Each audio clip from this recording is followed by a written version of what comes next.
Nous avons tant de choses, mais toi, tu connais notre cœur et tu sais tout ce dont nous avons besoin.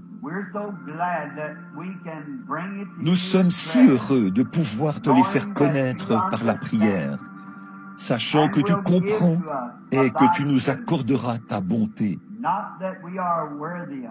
Non pas parce que nous en sommes dignes, mais parce que tu nous l'as promise. Je suis certain que dans l'Église ce matin, il y en a beaucoup qui ont des requêtes pour cause de maladies et différents besoins. Nous te les amenons humblement maintenant et nous t'implorons de faire descendre sur chacun d'eux ta tendre miséricorde et ta puissance de guérison. Nous prions aussi pour ceux qui sont convalescents et pour ceux qui n'ont pas pu venir à l'église ce matin. Nous prions aussi pour tous ceux qui sont rassemblés ici maintenant. Beaucoup sont malades et ont des besoins. Nous les voyons avec des béquilles, dans des fauteuils roulants, et ils ont besoin de ta miséricorde. Nous te prions, Seigneur, de le leur accorder en abondance. Puissent-ils repartir d'ici dans la joie, guéris et en bonne santé. Il y en a beaucoup qui ne laissent pas paraître leur affliction, et pourtant, peut-être qu'un problème cardiaque est sur le point de les emporter, ou un cancer, ou un démon redoutable. Seigneur, nous prions qu'ils soient chassés ce matin et qu'ils repartent d'ici heureux et en bonne santé. Nous avons une pensée pour ce petit garçon qui se meurt. Un bien-aimé vient de nous informer qu'il a un cancer et qu'il va mourir aujourd'hui. Si ta miséricorde ne s'étend pas sur cet enfant, ô Seigneur Dieu, sois miséricordieux envers ce petit garçon. Accorde-lui la délivrance, Seigneur, si telle est ta volonté divine. Nous sommes si heureux de son témoignage, du fait qu'il a accepté ton sang, au point qu'il a demandé à son Père de l'enterrer tout de rouge vêtu, pour que l'on sache qu'il était couvert par le sang. Nous te remercions, Seigneur, pour la foi si vaillante de ces petits héros qui marchent au pas vers la fin de leur vie et qui embrassent en leur cœur la croix et qui, par ce choix, montrent la marque du sang. Si cela est possible, Seigneur, épargne ce petit garçon, fais qu'il vive. Nous l'avons demandé pour d'autres personnes. Et aussi nous prions pour les services de ce matin, Seigneur. Peut-être y en a-t-il ici qui ne te connaissent pas comme leur sauveur. Si c'est le cas, puisse ce jour être le jour où ils trouveront que tu es précieux dans leur vie en tant que sauveur. Et que ceux qui ont besoin de guérison te trouvent en tant que guérisseur. Seigneur, puisses-tu venir à ton serviteur ce matin.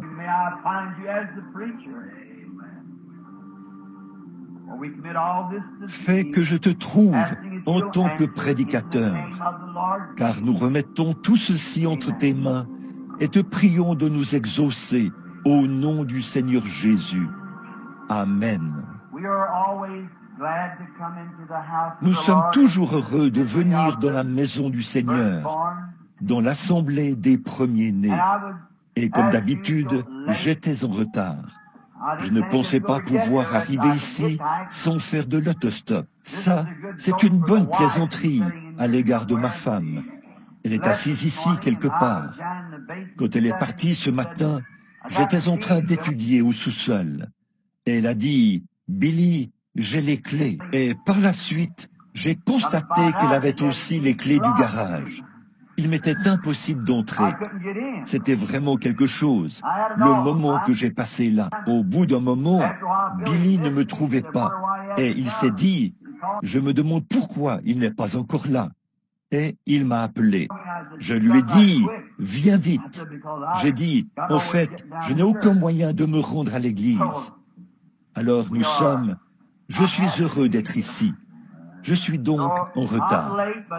Mais vous savez, comme nous sommes sur le point d'entrer dans cette autre dimension où le temps n'existe pas, nous commençons à perdre la notion du temps. Tout cela se fond dans l'éternité et il n'y a plus de temps.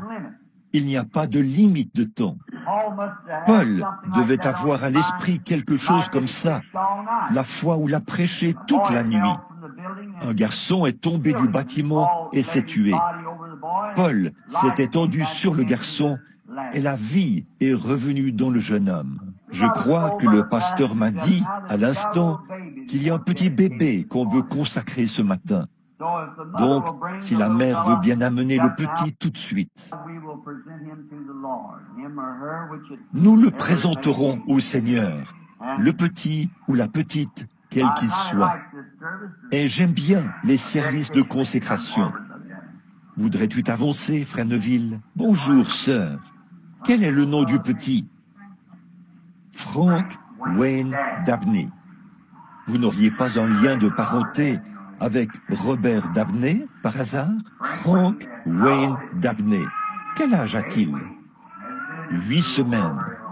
Ça ne fait pas bien longtemps qu'il est dans ce monde cruel. Eh bien, il est le fruit de votre union. Et maintenant, vous voulez le présenter à Dieu, afin qu'il soit son serviteur. Pas vrai, sœur? Que Dieu vous bénisse. Eh bien, je tiens ici entre mes mains un petit trésor. Il est vraiment mignon. Regardez-le donc, le petit Frank Dabney. Prions. Cher Père Céleste, au jour où tu marchais ici sur la terre, sous la forme d'un homme appelé le Seigneur Jésus, on t'amenait des petits-enfants. Tu leur imposais les mains et tu les bénissais. Et tu disais, laissez venir à moi les petits-enfants et ne les en empêchez pas, car le royaume est pour ceux qui leur ressemblent. Cette mère a remis entre mes mains ce matin ce petit garçon que je te présente. Je te prie, Seigneur, de bénir ce petit enfant. Bénis son foyer. Puisse-t-il être élevé dans un foyer chrétien. Puissent ses parents l'élever en l'instruisant selon Dieu. Et s'il y a un lendemain, puisse-t-il prêcher l'Évangile, si tel est ce que tu as établi. Accorde-lui une longue vie, en bonne santé. Bénis ses parents. Puisse toute bonne chose que tu as promise venir sur ce petit garçon. Sa mère l'a remis entre nos mains, du fait que nous sommes les anciens de l'Église. Et maintenant, nous te le présentons. Au nom de Jésus-Christ, veuille bénir cet enfant. Amen. Que Dieu te bénisse, petit Franck. Je pense qu'ils sont vraiment mignons. J'étais censé prier là-dessus une fois que je serai sous l'onction. Nous avons ici quelques mouchoirs sur lesquels il faut prier.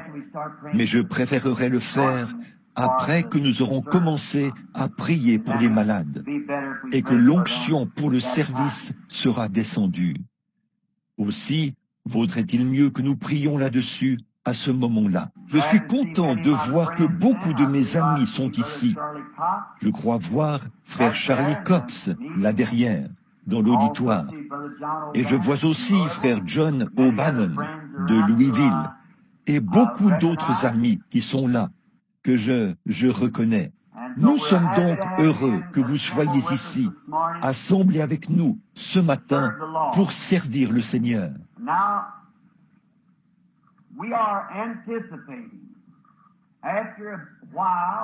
Bon, nous prévoyons commencer un réveil de quelques jours ici sous peu. Nous prions à ce sujet.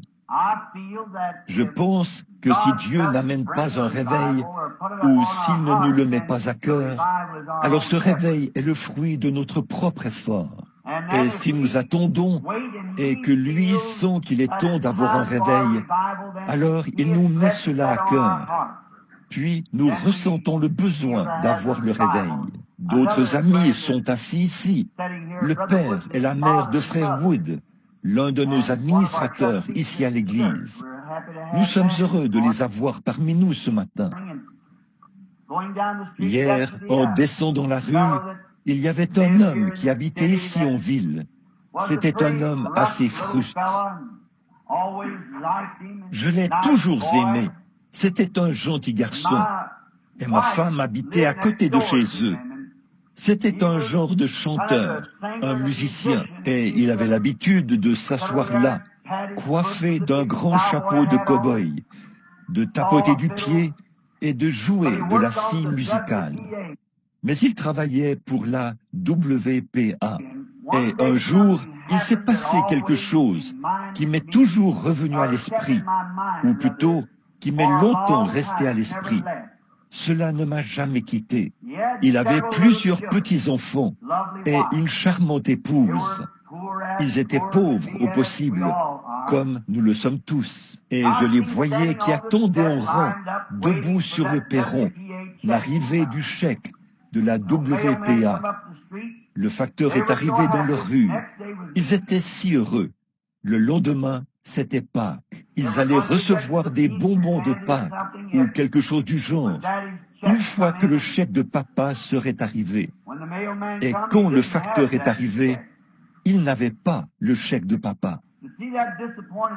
On pouvait voir la déception sur le visage de ces petits-enfants.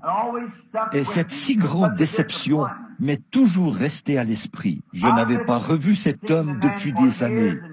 Et hier, en descendant la rue, quand ma femme et moi sortions du supermarché ou du Quaker Maid au centre-ville, et sur qui d'autre suis-je tombé face à face, sinon lui. Et l'une des premières choses qu'ils ont voulu que je sache, c'est qu'il était devenu chrétien. Il n'avait pas bu depuis des années. Je suis heureux de vous voir ici à l'église ce matin, Monsieur Lockton. Il est assis ici à l'avant. Il est membre de l'église de frère Junior Cash à Charlestown, dans l'Indiana. Un très bon frère. C'est tellement mieux d'être un chrétien que d'être là-bas dans le monde, n'est-ce pas? Maintenant, je pense qu'il chante dans les émissions et qu'il joue sa musique pour la gloire du Seigneur. Voilà un autre trophée de la grâce étonnante de Dieu. Voudriez-vous vous lever, Monsieur Lockton?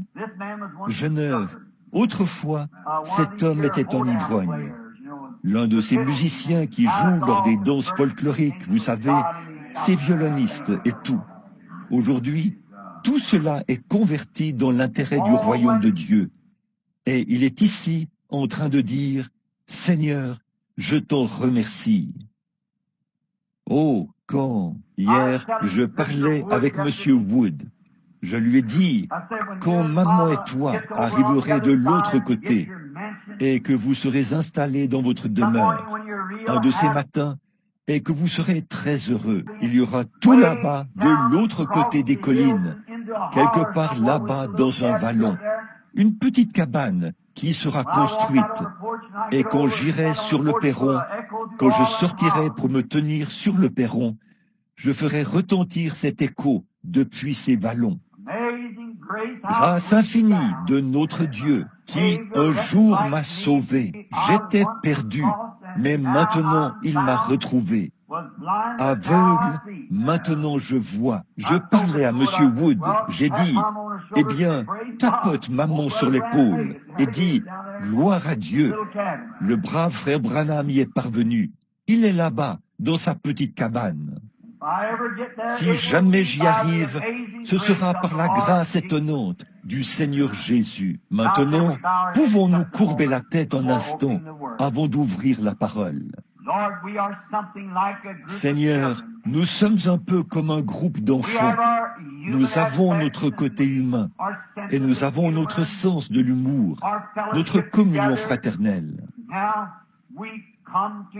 Maintenant, nous sommes sur le point de commencer la partie la plus sacrée de tout service, lire la parole infaillible du Dieu vivant. Je te prie, Seigneur, de te servir de chaque parole pour nous parler.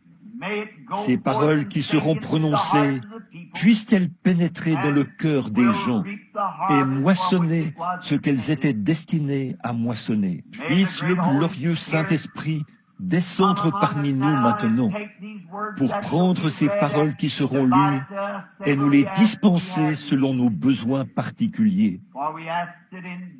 Car nous le demandons au nom de Jésus et à cause de lui. Amen. J'aimerais lire un passage dans le psaume 80. Berger d'Israël, prête l'oreille, toi qui mènes Joseph comme un troupeau, toi, assis entre les chérubins, fais luire ta splendeur. Devant Éphraïm, Benjamin et Manassé, réveille ta puissance et viens nous sauver. Ô Dieu, ramène-nous, fais luire ta face et nous serons sauvés. Éternel, Dieu des armées, jusqu'à quand ta colère fumera-t-elle contre les prières de ton peuple? Tu leur as fait manger un pain de larmes et tu les as abreuvés de larmes à pleine mesure. Tu as fait de nous un sujet de contestation pour notre voisin, et nos ennemis se moquent de nous entre eux.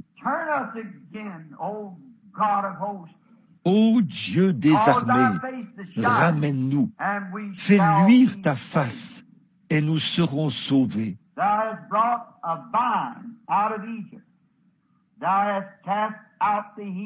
Tu as transporté d'Égypte un cep. Tu as chassé les nations et tu l'as planté. Mon sujet ce matin, si le Seigneur le permet, pendant un court instant, portera sur planter le cep et où le planter. C'est étrange, comme dans bien des endroits, Dieu représente son peuple de différentes manières. Il y a quelque temps, nous parlions de ce qu'il nous a représentés comme des aigles, étant donné qu'il est lui-même un aigle, et que nous sommes ces petits aiglons. Et j'espère que tout se passera bien. La dernière fois que j'ai prêché là-dessus, j'ai reçu une lettre où c'était dans cette grande ville. Beaucoup d'entre vous savent où c'était, dans l'Ohio.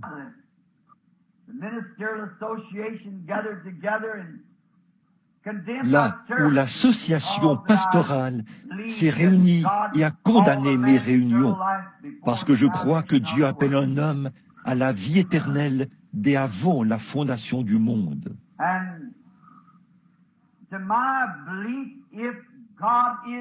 Et je crois que si Dieu est Dieu, qu'il a toujours été Dieu, il est encore Dieu et sera toujours Dieu. S'il ne me connaissait pas avant que le monde ait commencé à exister, alors il n'est pas Dieu. Beaucoup d'entre vous ont lu ici, au champ de foire et tout, à propos de cette perception psychosensorielle.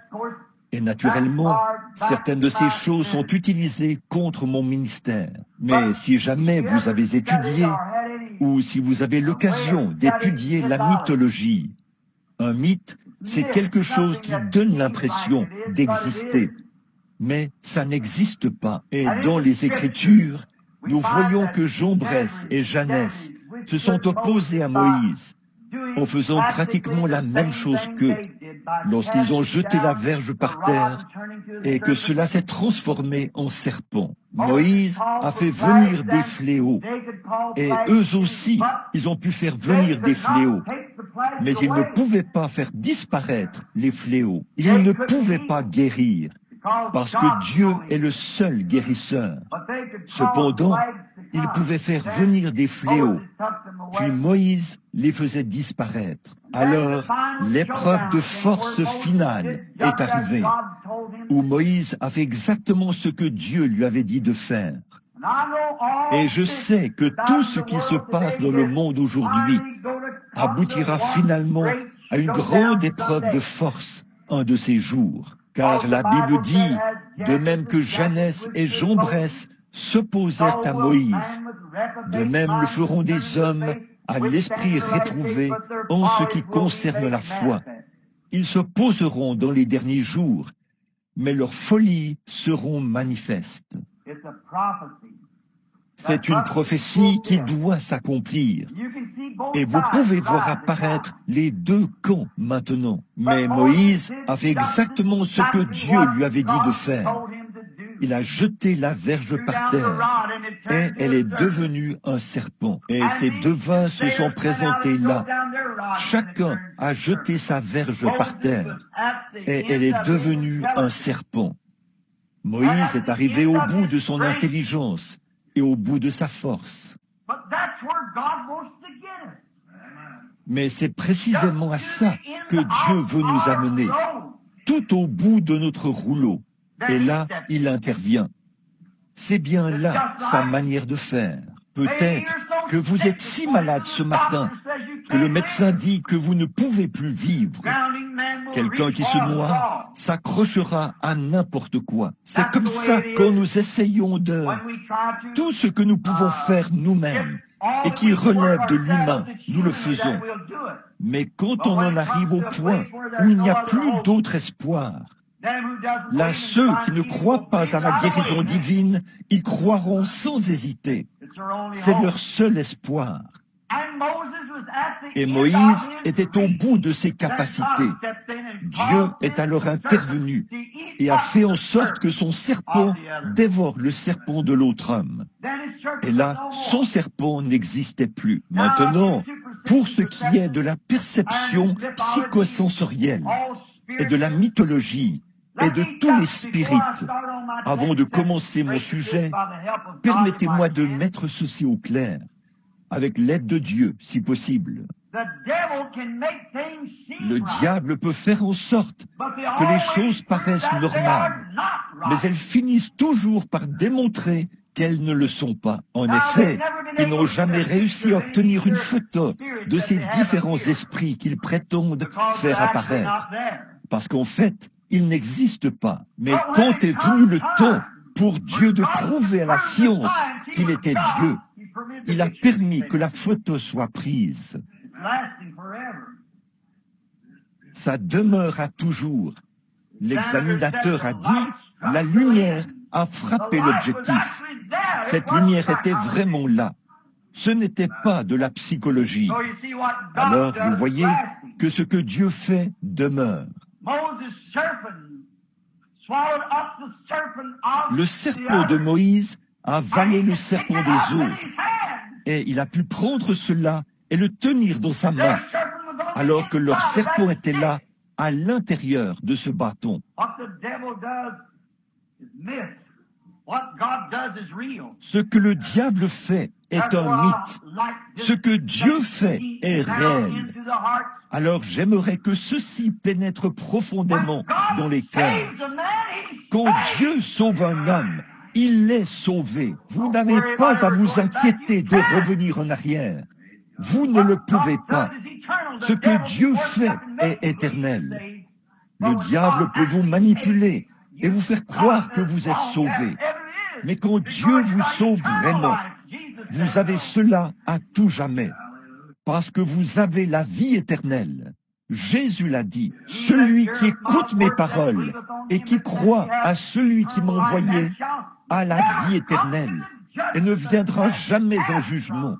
Mais il est passé de la mort à la vie. Ça, c'est aussi éternel que Dieu lui-même, parce que c'est sa parole. Dieu est un seul Dieu.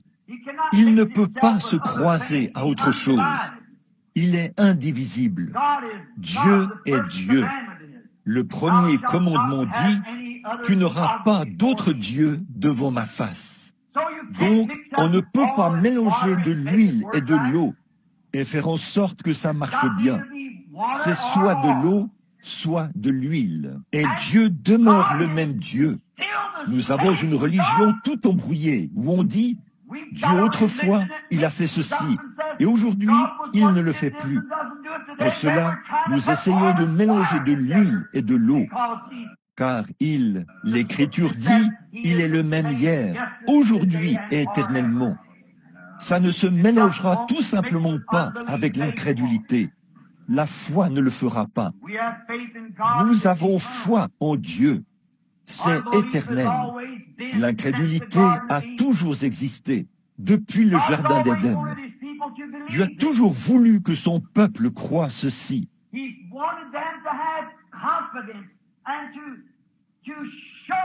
Il a voulu qu'il soit confiant et a voulu se manifester parmi les siens. Dieu est esprit. Dans Jean chapitre 15, verset 1, Jésus a dit, « Je suis le cep, vous êtes les sarments. » Eh bien, le sarment et le cep sont rattachés l'un à l'autre. Et Dieu a toujours essayé de trouver un peuple dans lequel il pouvait demeurer, au point de pouvoir manifester sa gloire parmi les siens. Nous lisons donc ici que David s'est écrié et a dit, « Ô Seigneur Dieu, reviens à nous. Nous avons péché et nous nous sommes détournés de toi. Toi qui es assis entre l'autel et les chérubins, fais luire ta splendeur. » En effet, il savait qu'à un moment donné, il était Dieu parmi eux. Et David savait qu'il demeurait Dieu. Le peuple s'était éloigné de lui. Dieu ne faisait plus luire sa splendeur. Ce n'était pas parce qu'il lui était impossible de la faire luire. C'est parce que, par leur péché, les gens avaient rejeté sa miséricorde à leur égard. Et là, David présente notre sujet. Psaume 87.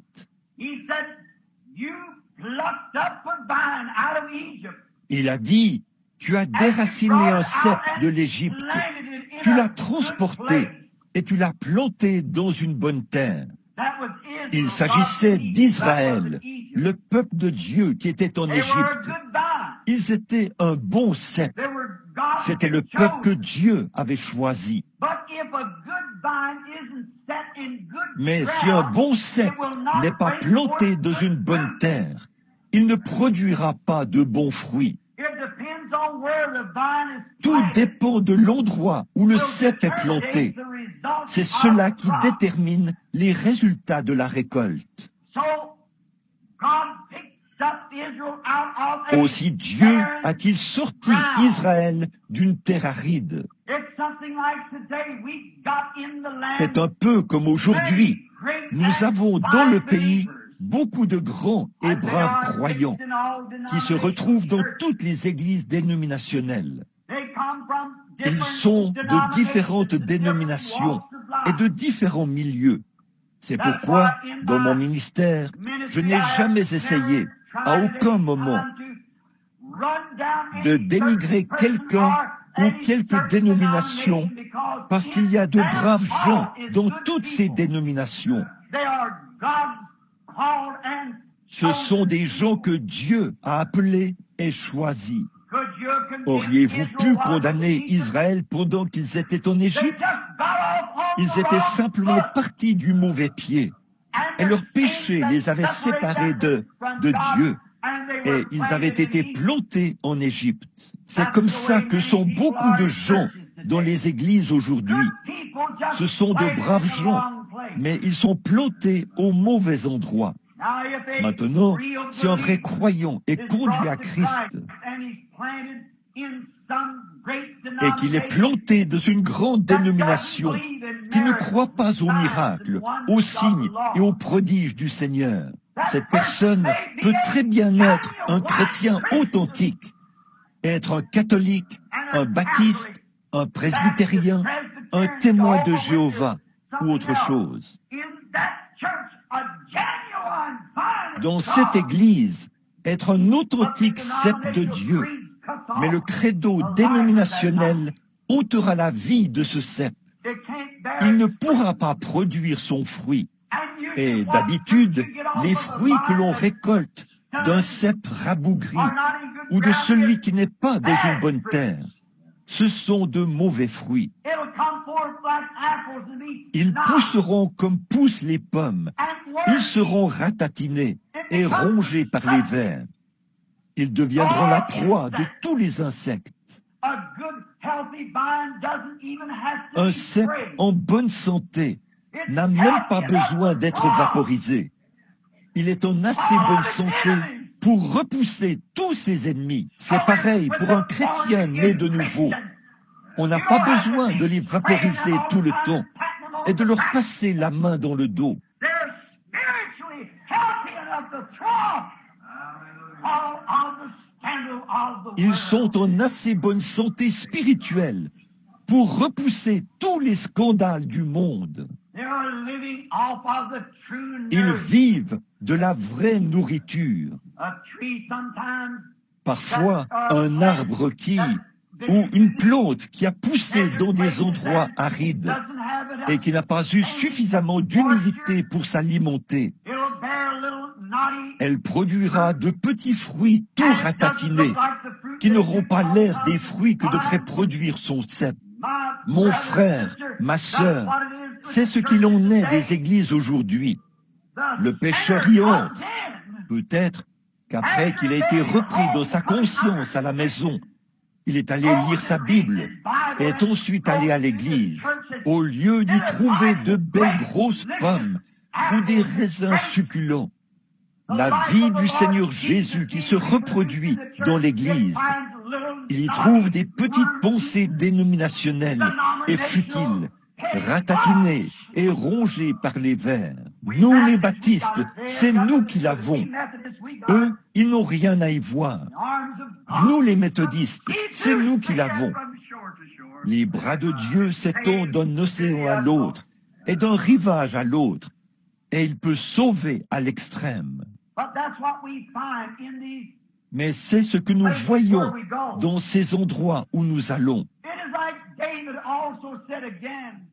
C'est aussi comme ce que David a encore dit dans le psaume 1.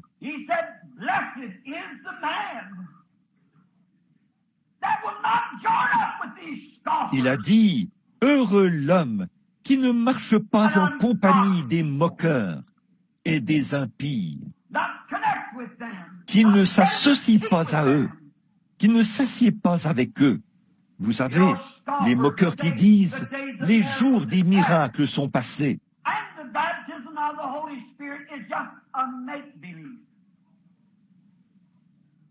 Le baptême du Saint-Esprit n'est qu'un faux semblant.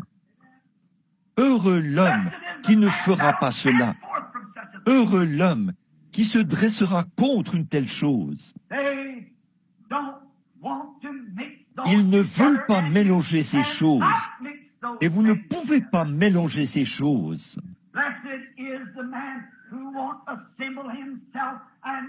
Heureux l'homme qui ne s'associera pas à l'une de ces choses, qui renie la puissance du Seigneur.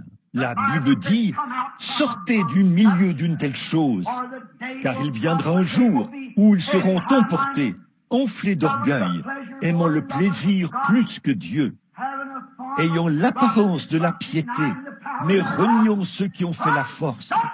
Éloigne-toi de ces hommes-là. Heureux l'homme qui ne s'associera pas à ces moqueurs pour se moquer des gens.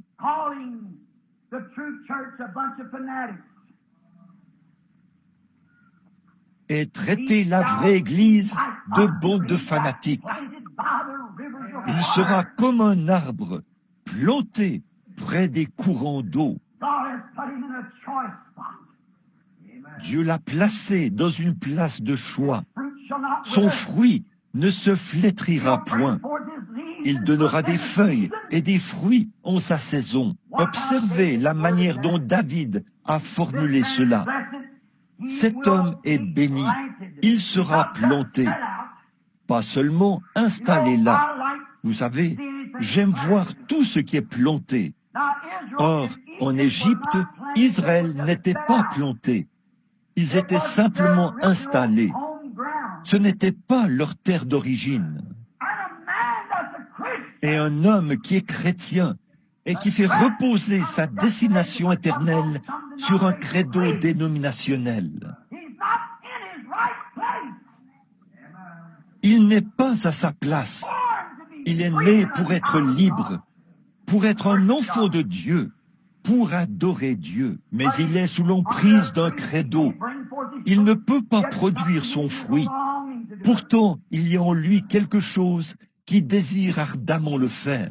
Il sera comme un arbre planté près des courants d'eau. Des courants au pluriel, l'eau au singulier. De nombreux courants qui se déversent dans un seul canal. Autrement dit, il sera comme un homme dans l'Écriture qui croit toute la parole de Dieu, où la puissance et les 9 dons spirituels peuvent couler d'un seul Dieu et descendre au plus profond de son être. Les gens ne croient pas au fait de pousser des cris. Ce qu'il y a, c'est qu'ils n'ont pas de joie spirituelle. Où les joies des eaux de la vie peuvent couler en eux. C'est bien ça le problème du Branham Tabernacle.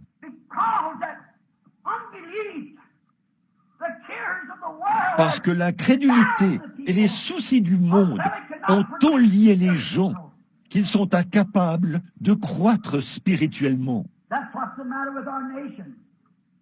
C'est ça le problème de notre nation. C'est ça le problème de nos églises. Ils n'ont pas de joie. La joie du Seigneur s'est retirée. Comme il était écrit une fois dans l'Écriture, le mot hébreu « ikabod », qui signifie « la présence du Seigneur s'est retirée ». C'est sur nos églises, parce que nous nous sommes écartés du fondement originel,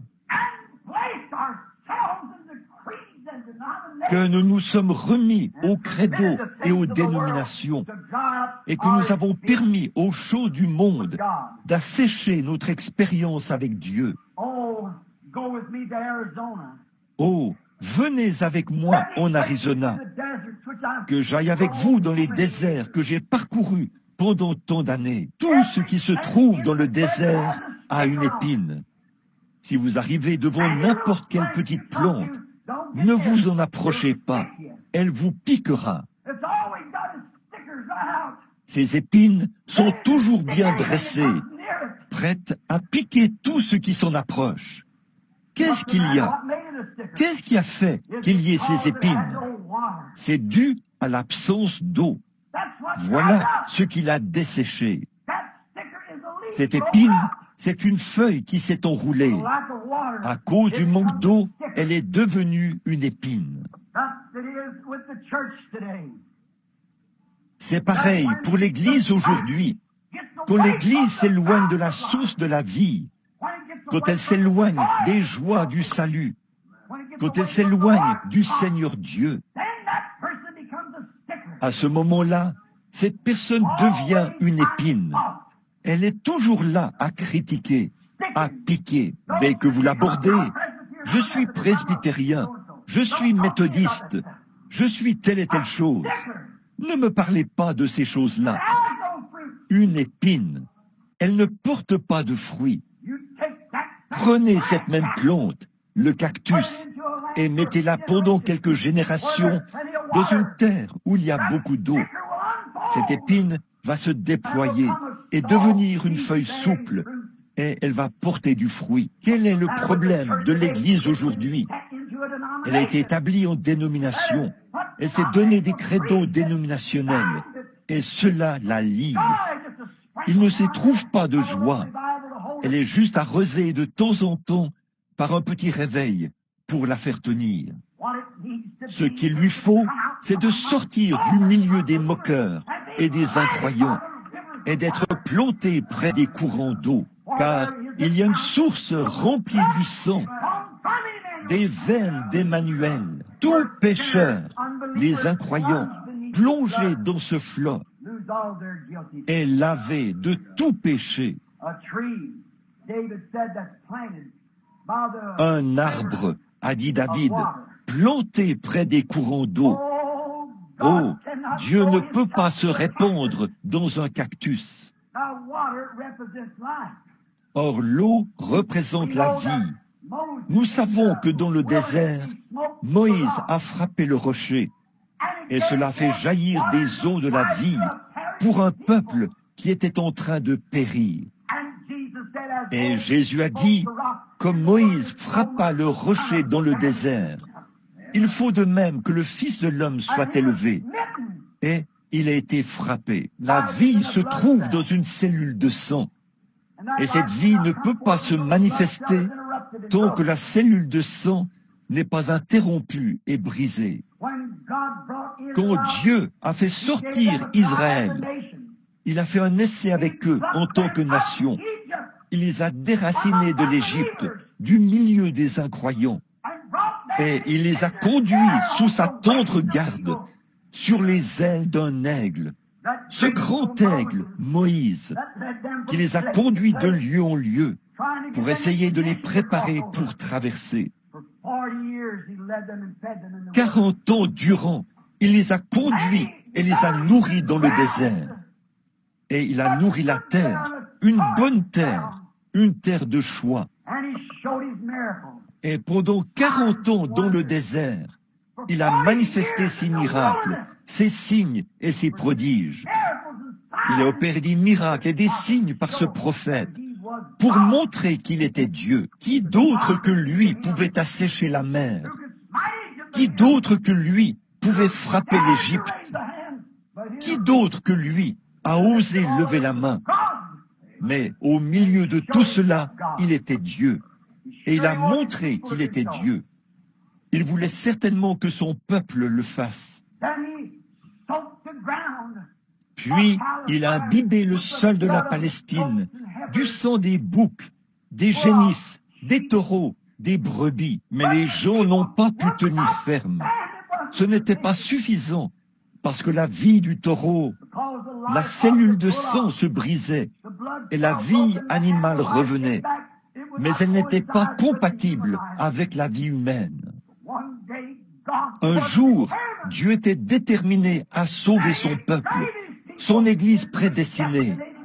Il fallait qu'il le fasse lui-même, parce qu'il avait prédestiné cela avant la fondation du monde. L'homme est un raté, et il le sera toujours. C'est un raté dès le départ, et il sera toujours un raté. Dieu, dans sa prédestination, dans sa grande pensée infinie à lui, a conçu un plan pour planter un vrai cep. Et il a planté sur cette terre le cep juste, pas une dénomination, pas une église, pas un credo, mais un homme, lui-même fait chair. Et il a manifesté sa paix, sa puissance, le glorieux ange de Dieu. Le grand Jéhovah était avec lui, et en lui habitait corporellement la plénitude de la divinité. Et les hommes ont refusé de croire en lui. Ils n'ont pas cru en lui, parce qu'ils ne collaboraient pas à leur credo. Finalement, ils l'ont emmené au calvaire. C'est là que cette cellule de sang du précieux Fils de Dieu, le corps dans lequel Jéhovah vivait, a été brisée. Il en est sorti un cep dont les racines étaient dans la gloire et les sarments sur la terre, pour produire une église du Dieu vivant qui manifesterait sa résurrection et sa puissance. Qui sont ces hommes et ces femmes qui renieraient cette église, le cep du Dieu vivant, la présence infaillible du Seigneur Jésus dans son église, pour qu'il vive et manifeste ses sermons prédestinés, qu'il s'est approprié avant la fondation de la terre. Et il a juré par eux qu'il les ressusciterait. Et son Église aujourd'hui, avec la gloire de sa résurrection qui vit en elle. Je suis le cep, vous êtes les sarments. Chaque fois que le cœur bat, le sang est poussé vers chaque membre du corps. Chaque fois que le cœur fidèle de Dieu bat, cette pulsation se répand dans toute l'Église par le nom de Jésus-Christ. Tout ce que vous demanderez en mon nom, je le ferai. Je suis avec vous tous les jours, jusqu'à la fin du monde. Ce n'est pas étonnant que Pierre ait dit le jour de la Pentecôte, « Repentez-vous et que chacun de vous soit baptisé au nom de Jésus-Christ pour la rémission de vos péchés, et vous serez remplis de la vie du cep. » C'est le Saint-Esprit qui donne son nom. Et si nous sommes rattachés à lui, il est rattaché à Dieu, parce qu'il était la racine et la postérité de Dieu. Il est venu sur la terre. La terre a été faite par lui.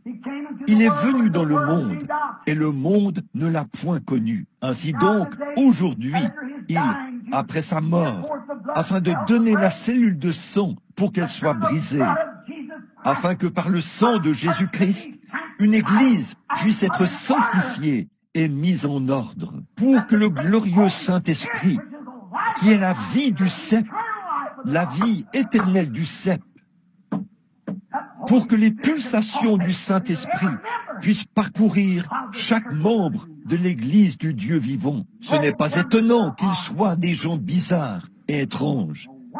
Ce n'est pas étonnant qu'ils agissent bizarrement. Ils n'ont plus rien à faire avec ce monde, car ils sont morts et ensevelis en Christ et sont ressuscités pour une nouvelle vie, afin d'être les prémices de ceux qui jouissent de la résurrection spirituelle, de sorte que le Saint-Esprit traverse chaque membre pour manifester la gloire de Dieu, comme Dieu l'a fait en Égypte quand il a fait sortir le cep. Toutefois, il existe une vigne sauvage. La Bible en parle dans 2 Rois. Et l'avez-vous remarqué? Quand ce prédicateur est allé cueillir des pois, il s'est retrouvé dans la vigne sauvage. Ces vignes sauvages devaient pousser près d'un séminaire quelque part, parce que c'était près de l'école des prophètes. Et il a cueilli des coloquintes plein son vêtement. Puis, il les a mises à cuire dans une marmite et a essayé de les mélanger avec du vrai potage authentique. Et ils se sont écriés, « La mort est dans le pot. » Frère, il y a une vigne sauvage qui a poussé. Elle pousse autour des credos de la dénomination. Et une fois que cela se présente là, ça éteint toute la joie spirituelle. Et tout à coup, ce cep meurt. Mais Dieu est déterminé à ce que son cep ne meure pas. Alors, il l'a déraciné de ses credos, l'a rempli du Saint-Esprit, et il l'a installé au nom de Jésus-Christ. C'est là que l'Église peut palpiter et vivre, savourer et sentir la présence du Dieu vivant, le voir agir et faire les choses qu'il a faites quand il était ici sur la terre. Pourquoi ses sarments, son lien, sa racine, son commencement était Dieu. Il était l'agneau qui avait été immolé avant la fondation du monde. Avant que le monde soit, il était avec Dieu. Il était la racine et la postérité de David, l'étoile du matin, le lys de la vallée. C'est ce qu'il était. Ses racines sont enroulées autour de Dieu, autour du trône, autour du royaume de Dieu. Ses racines sont enroulées. Sa vie s'est répandue sur la terre. Et il a donné sa vie afin de pouvoir retourner aux racines pour de nouveau émettre des pulsations, afin que des sarments sortent de ce cep, c'est-à-dire son Église, qui produit les mêmes résultats que lui lorsqu'il était ici sur la terre, ce qui fait de lui le même hier, aujourd'hui et éternellement. Ô Église du Dieu vivant, croyez ceci, c'est la vérité. Le voilà. Lorsque le véritable Esprit de Dieu agit sur le croyant, il dit « Amen ». à tout ce que dit l'Écriture. Pourquoi? C'est que le Saint-Esprit qui a écrit la Bible est en lui et fait palpiter sa vie. Qui est présent ou ce que n'importe qui peut dire, ça lui est égal. Il s'accorde toujours avec la parole. Il en existe une fausse. Ce sont des coloquintes. Elles proviennent d'une vigne sauvage. C'est une vigne imposante. Elle emplit toute la terre. Mais c'est la mort. On en a jeté beaucoup de ces choses parmi les gens. Mais rappelez-vous, la farine ramène à la vie. Déracinez cela et placez-le dans un lieu magnifique qui est Jésus-Christ. Quelle que soit sa parole, qu'elle soit pour vous, Amen. Alors l'Esprit de Dieu, là, la joie spirituelle coulera comme le fleuve. Il sera comme un homme, un arbre planté près des courants d'eau. Son feuillage ne se flétrira point. Il ne s'assiera pas en compagnie des moqueurs, des incroyants ou des impies qui vivent selon le train de ce monde. Mais il donnera des fruits en sa saison. Quelle sorte de fruits? Si vous êtes planté en Christ, vous donnerez des fruits spirituels. Les fruits spirituels du Saint-Esprit. Le Saint-Esprit vit en vous. La femme au puits l'a si bien dit. Pour terminer, nous dirions ceci. Elle a dit, quand elle l'a vu, il avait l'air d'un homme ordinaire.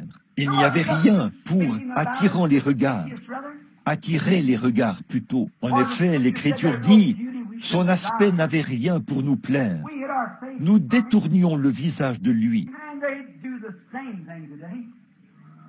Et les gens font la même chose aujourd'hui.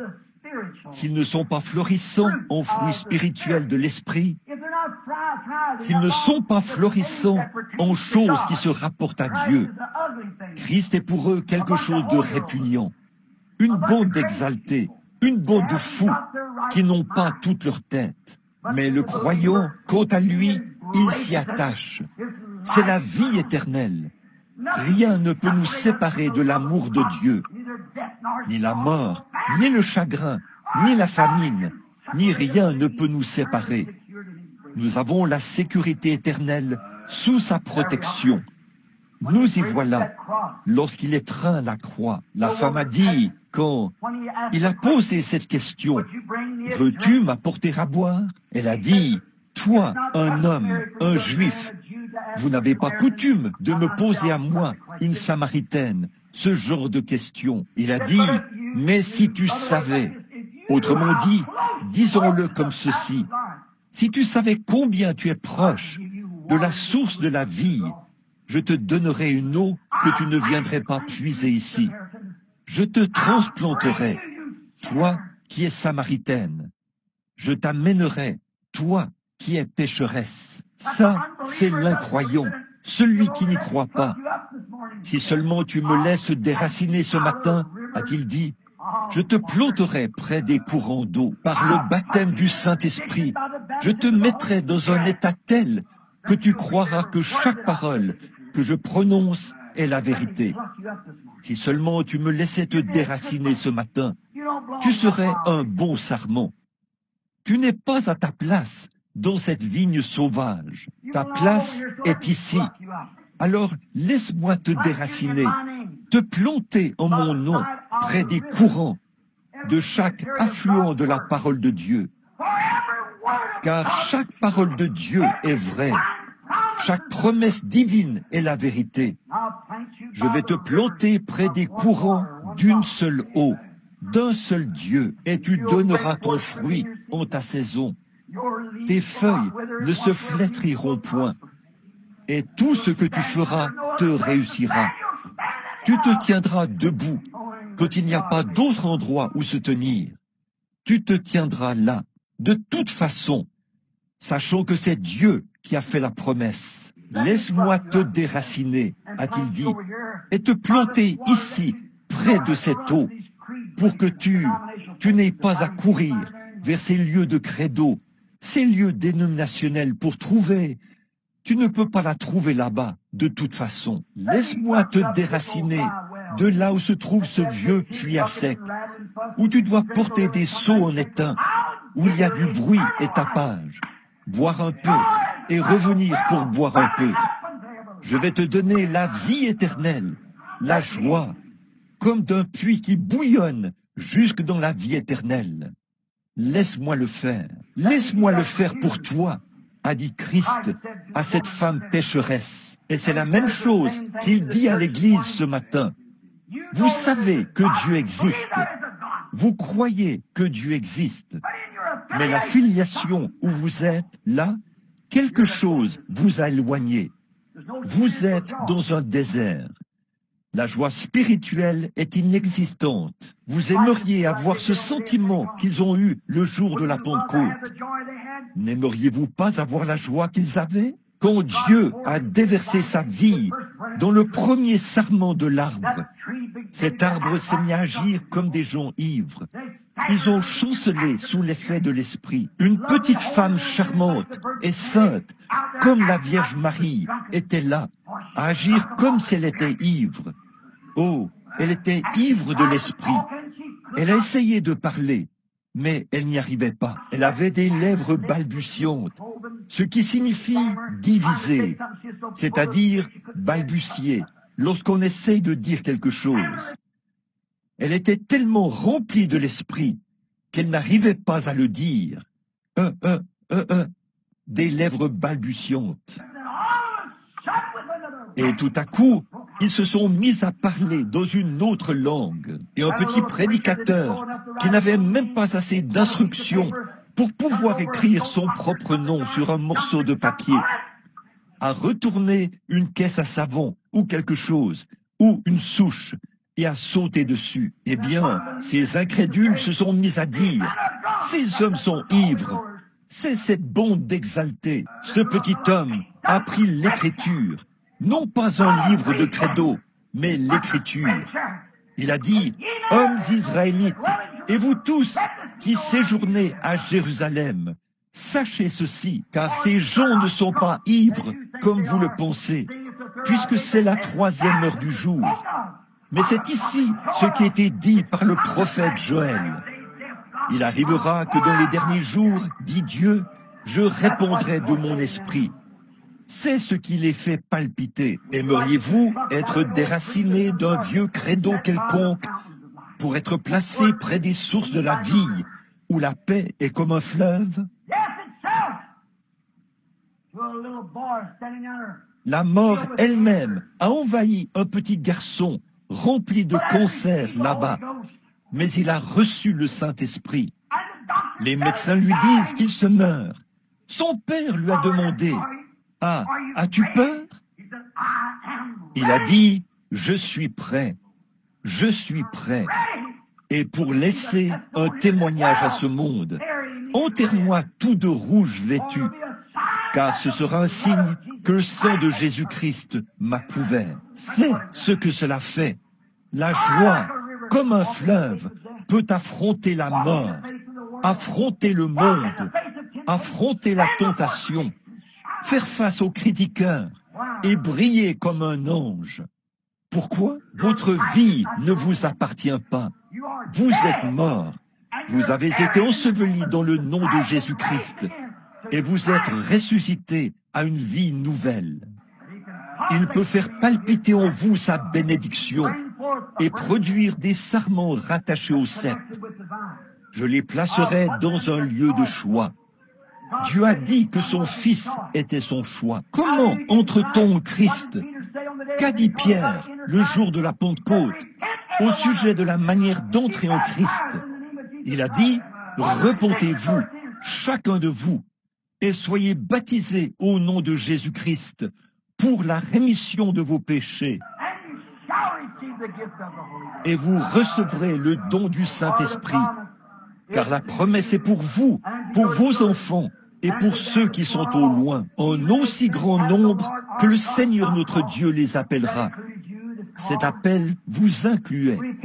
Repentez-vous et soyez baptisés au nom de Jésus-Christ pour la rémission de vos péchés. La promesse Et pour vous, ô frères, le véritable Esprit de Dieu va palpiter par cela et dire, c'est la vérité. Observez ces colocyntes et la vigne sauvage. Mais le véritable Esprit de Dieu veut être planté dans un endroit de choix, où il y a les fruits de l'Esprit. Et qu'a fait Jésus à ce moment-là? Il a dit, comme cette femme peut accepter cette... Elle a dit, Seigneur, donne-moi cette eau. Je veux cette eau. Il a dit, laisse-la, ta vieille cruche. Tu n'as plus besoin de ce genre de cruche. Vous n'avez pas besoin de la lettre de votre credo. Abandonnez vos manières prétentieuses de presbytériens, baptistes, méthodistes, pentecôtistes. Laissez cela derrière.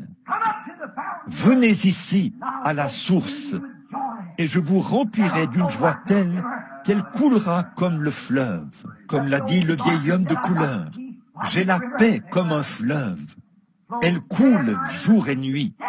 Face à la mort, elle coule quand même. Paul a dit, mort, où est ton aiguillon? Tombe, où est ta victoire?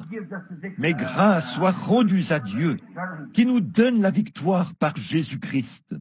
Certainement. Elle l'a regardé. Elle s'est mise à lui parler du lieu d'adoration. Et il lui a dit, va chercher ton mari. Je vais lui faire savoir que Dieu vit encore. Je suis le cep. Va chercher ton mari. Eh bien, a-t-elle dit, je n'ai pas de mari. Il a dit, c'est vrai, tu en as eu 5, et celui avec qui tu vis maintenant n'est pas ton mari. Elle s'est retournée. Qu'est-ce que c'était? Son greffage, la vie de sa vie, là. Elle avait été détachée de ce vieil arbre de credo, et elle avait pris racine dès que la première pulsation de Dieu a atteint ses sarments.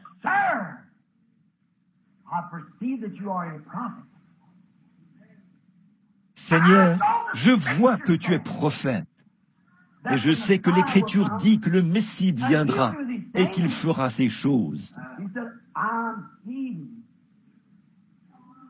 Il a dit, je le suis. Je le suis. Elle a abandonné là ce vieux credo, et à toute vitesse, elle s'est mise à répondre la nouvelle. Venez voir un homme qui m'a dit les choses que j'ai faites. Ne serait-ce point le Messie lui-même? Le Messie, c'est le Dieu oint.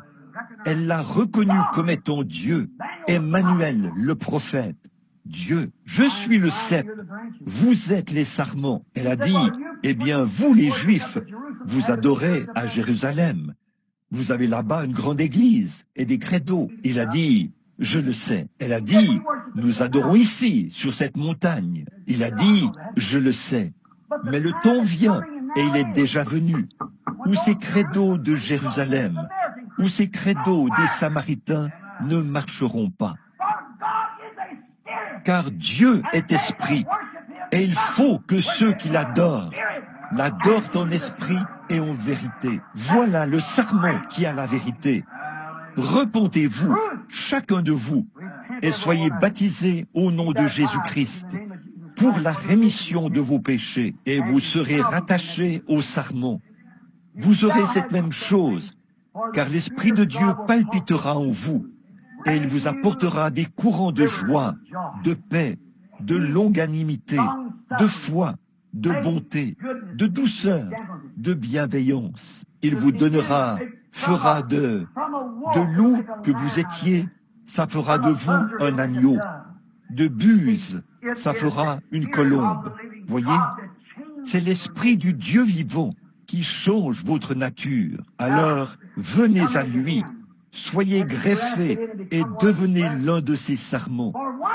Car un jour, cette corde de sauvetage, cette vie qui a été envoyée comme ceci, c'est la vie de Christ, le Saint-Esprit, qui est accroché au royaume de Dieu. Dieu descendra par ce sarment éternel un de ces jours, et il ramènera avec lui tous ceux qui sont morts en Christ, lorsqu'il relèvera l'arbre. Ceux qui sont plantés près des courants de la vie, là où l'arbre toujours vert ne flétrit jamais, et ne perd jamais ses feuilles. Alors qu'il vous tend un sarment ce matin, recevez-le, mon cher ami, et soyez déraciné de votre péché. Soyez déraciné de votre doute, de votre credo. Je ne vous dis pas de quitter votre Église. Restez dans votre Église, mais venez à Christ. C'est tout. Peu m'importe l'Église que vous fréquentez, pourvu que vous veniez à cette source remplie de sang. Recevez sa vie et laissez-la vous élever au-delà de l'admiration du monde, au point que toutes les choses du monde sont mortes. Celui qui aime le monde ou les choses du monde, l'amour de Dieu n'est même pas en lui. On ne peut pas introduire la vie d'une citrouille dans un plant de vigne et que cela produise des raisins. Voyez, si vous êtes à Christ, vous aimez ce qui est de Christ. Vous êtes remplis de l'Esprit. Il est le cep. Vous êtes les sarments. Permettez-lui de vous recevoir ce matin, comme il l'a fait pour la femme de Samarie, de placer votre vie dans sa vie et de faire de vous une nouvelle créature.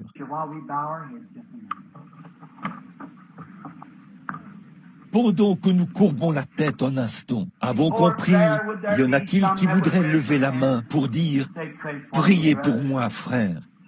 Je veux être vraiment rattaché à Christ. Que Dieu vous bénisse. Oh, c'est merveilleux. Je veux être vraiment rattaché à Christ, à tel point que ma vie brillera pour lui. Sors-moi de toutes mes peurs, mes doutes, mes frustrations et mes credos, et plante-moi en lui ce matin, afin que je puisse avoir la paix comme un fleuve. Je suis si nerveux. Je ne sais pas où je vais. Je ne sais pas comment je peux tenir debout. Place-moi là. Maintenant, pendant que nous avons la tête inclinée, vous qui pouvez le faire, ceux qui ont levé la main, voudriez-vous vous lever juste pour un mot de prière? C'est juste, nous allons prier pour vous, là où vous êtes. Car nous avons... Veuillez vous lever maintenant pour que nous puissions prier. Ôte de toute frustration, de côtoyer ces impies, de marcher dans une nouvelle lumière à partir de ce jour. Accorde le Seigneur. Tu as dit, demandez et vous recevrez. Cherchez et vous trouverez. Frappez et l'on vous ouvrira. Il frappe en ce moment. Je formule la demande. Puisse-t-il recevoir cela, Seigneur? Puis ce jour changer leur vie, de sorte qu'il n'y aura plus jamais de doute dans leur esprit. Et en ce jour-là, puisse-t-il rentrer à la maison auprès de toi. Seigneur, ils se sont levés ce matin. Ils prennent position pour toi maintenant, devant leurs semblables.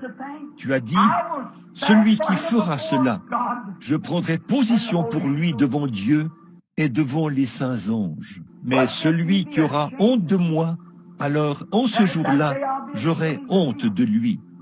Seigneur, ils n'ont pas honte ce matin. Ils sont debout. Maintenant, tu tiens ta parole. Remplis-les de ton esprit et donne-leur une vie de service, afin que, dans le monde à venir, ils puissent jouir de la présence infaillible du Seigneur Jésus. Nous te les confions dès ce jour et à jamais. Au nom de Jésus. Amen. God bless you. Somebody sit near them, shake their hands.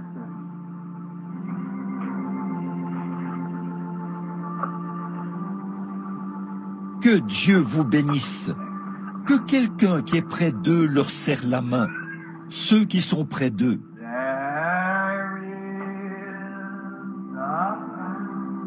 Maintenant que le message est terminé, adorez maintenant le Seigneur. Là, fermez les yeux.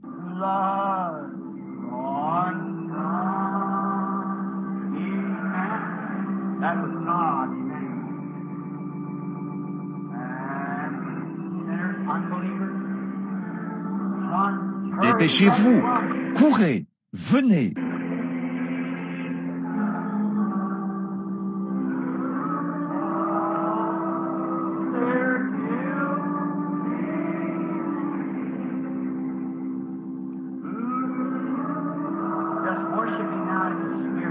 Adorez-le maintenant en esprit. Laissez simplement libre cours à votre cœur. Peu m'importe l'église dont vous faites partie. Dites simplement dans votre cœur, merci Dieu bien-aimé.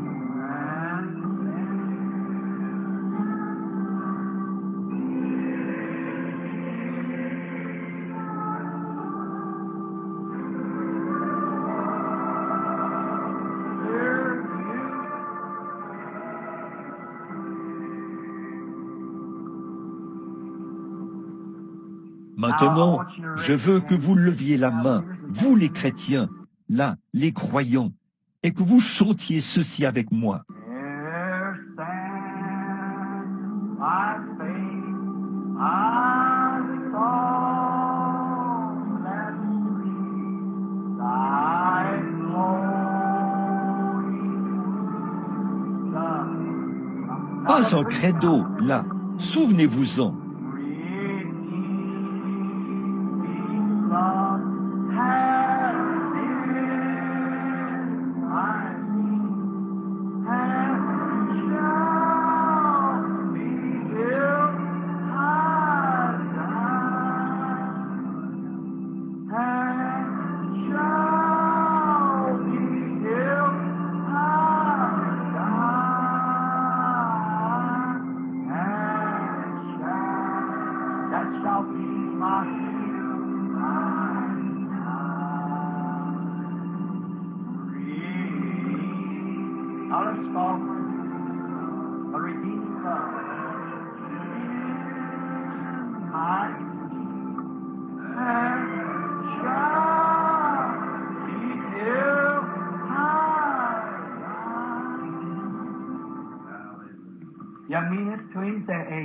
Êtes-vous sérieux envers lui?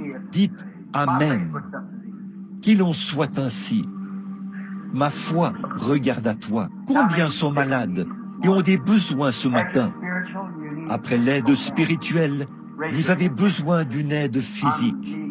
Levez la main pour que nous puissions vous voir. J'ai un besoin, frère Branham. Me voici. Je suis malade. Je n'arrive pas à retrouver la santé. J'ai essayé. Je suis allé chez le médecin. J'ai fait tout mon possible, mais je n'y arrive pas, semble-t-il. Mais je crois que Dieu va me rétablir. Vous croyez cela?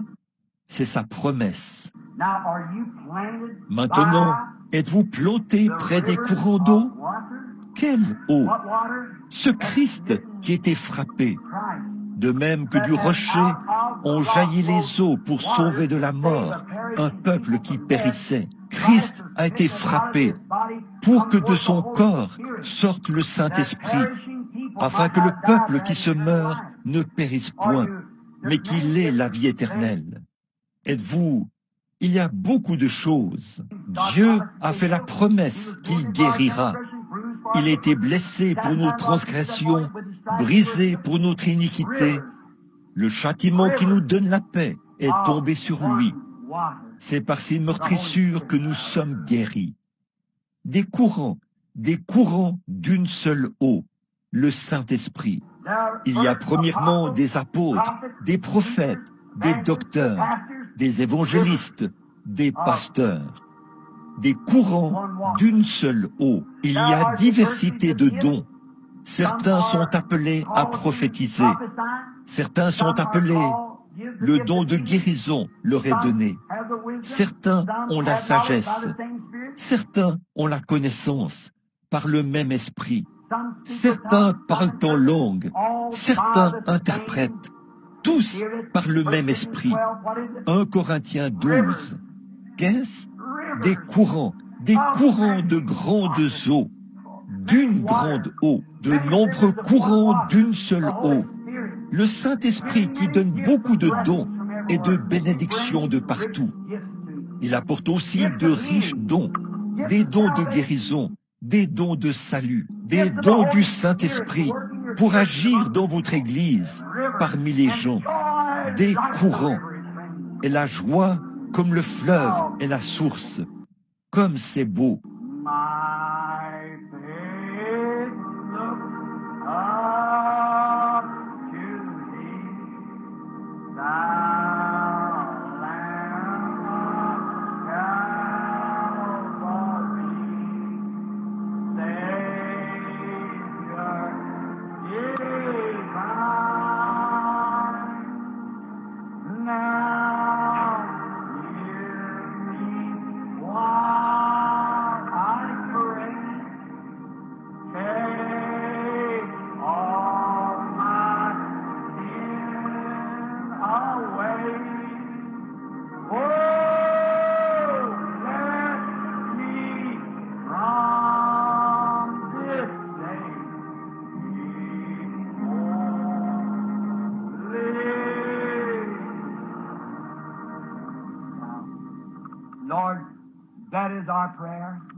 Maintenant, Seigneur, c'est ça notre prière.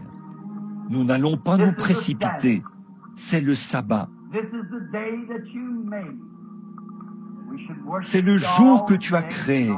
Nous devrions t'adorer tout au long de la journée. Toute la journée et toute la nuit, a dit le poète. Les anges veillent sur moi. Nous avons le sentiment en ce moment qu'ils sont proches.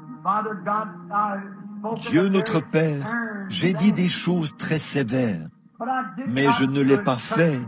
Sonde mon cœur, Seigneur. Si je l'ai fait par méchanceté, alors pardonne-moi. Mais je l'ai fait par amour, pour ton sarment, pour ton cep.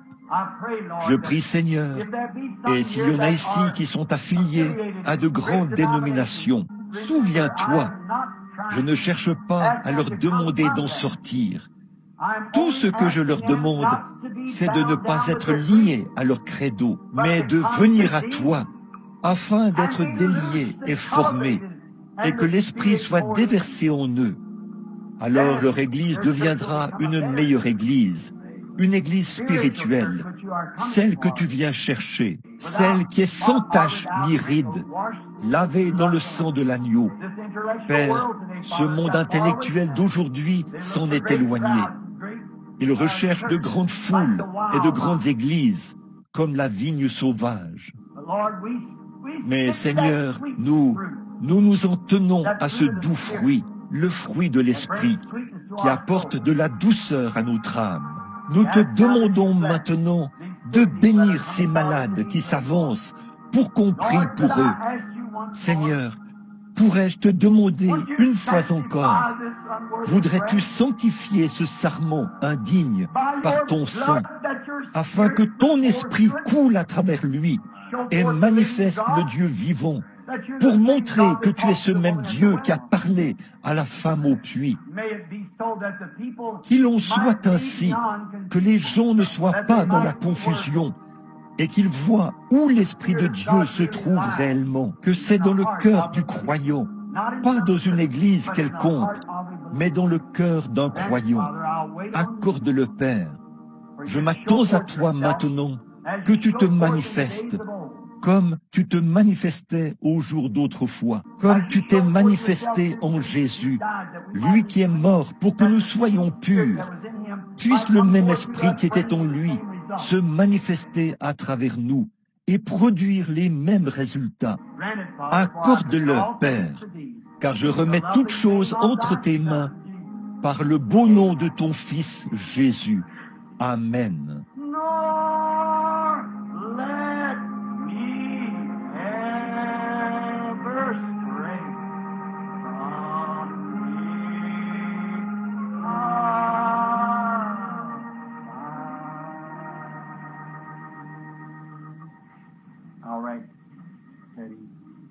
Très bien, Teddy, crois seulement.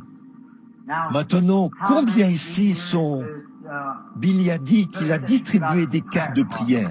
Bon, nous avons dans l'église, comme c'est bondé, seulement appelé et demandé à tous ceux qui sont des nouveaux venus parmi nous de se lever, pour que le Saint-Esprit aille parmi ces gens et opère le discernement. Comme ça. Nous l'avons fait bien des fois. Eh bien, il y a quelques semaines, quelqu'un a dit, mais ça, c'est difficile à concevoir pour les gens. Par contre, ils veulent avoir une ligne de prière. Alors nous, combien ont déjà été ici quand le Saint-Esprit est allé dans la foule et a désigné tout le monde directement dans la foule?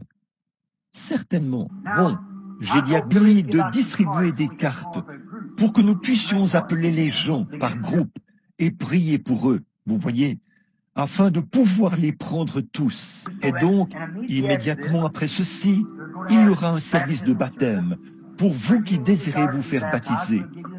Nous vous communiquerons le lieu et l'heure dans un instant. Tout d'abord, nous avons parlé de ceci. Nous avons parlé de ce cep, de cet héritage de Dieu. Alors, si c'est vrai, si donc nous sommes vraiment le sarment prédestiné de ce cep, alors ce même Saint-Esprit doit venir à travers nous. Et s'il vient, il fera la même chose qu'il a faite par lui, car il est le cep.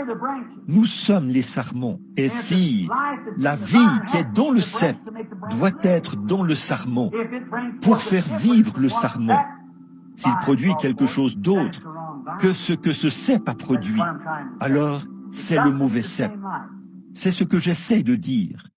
Il faut que ça produise la même vie. Maintenant, qui sont ceux qui ont des cartes de prière? Levez la main. Très bien. Ça commence par quoi? De 1 à 50 ou de 1 à 100 ou combien le savent? Les cartes de prière sont-elles avant? Attendez. Bon, qui a le numéro 1? Y a-t-il ici une carte de prière qui porte le numéro 1? Y en a-t-il une? Eh bien, alors, ça commence par quoi? 50?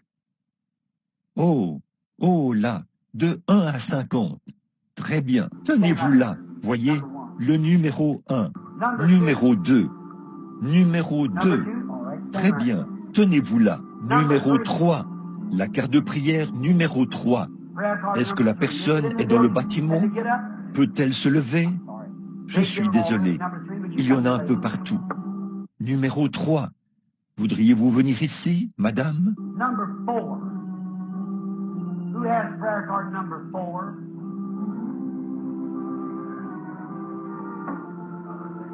Numéro 4. Qui a la carte de prière numéro 4? Go right there. Allez juste là, madame. Number 4. Numéro 4. Est-ce que je l'ai vu? Est-ce que c'est... Qui a le numéro 4? Number 4. Très bien. Number 5.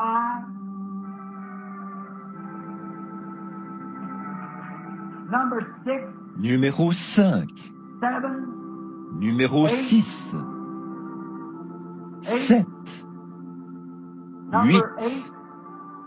8. 8. Numéro 8. 9. Bon, un instant là. Now wait here. Numéro 8. Number 8. 9. Some people just went out. Il y a des gens qui sont sortis. Alors, il se peut que ce soit l'un d'eux. Number 9. Numéro 9. Number 10. Numéro 10. Number 11. Numéro 11. Number 12. 13. Numéro 12. 13. 14. 14. 15. 15.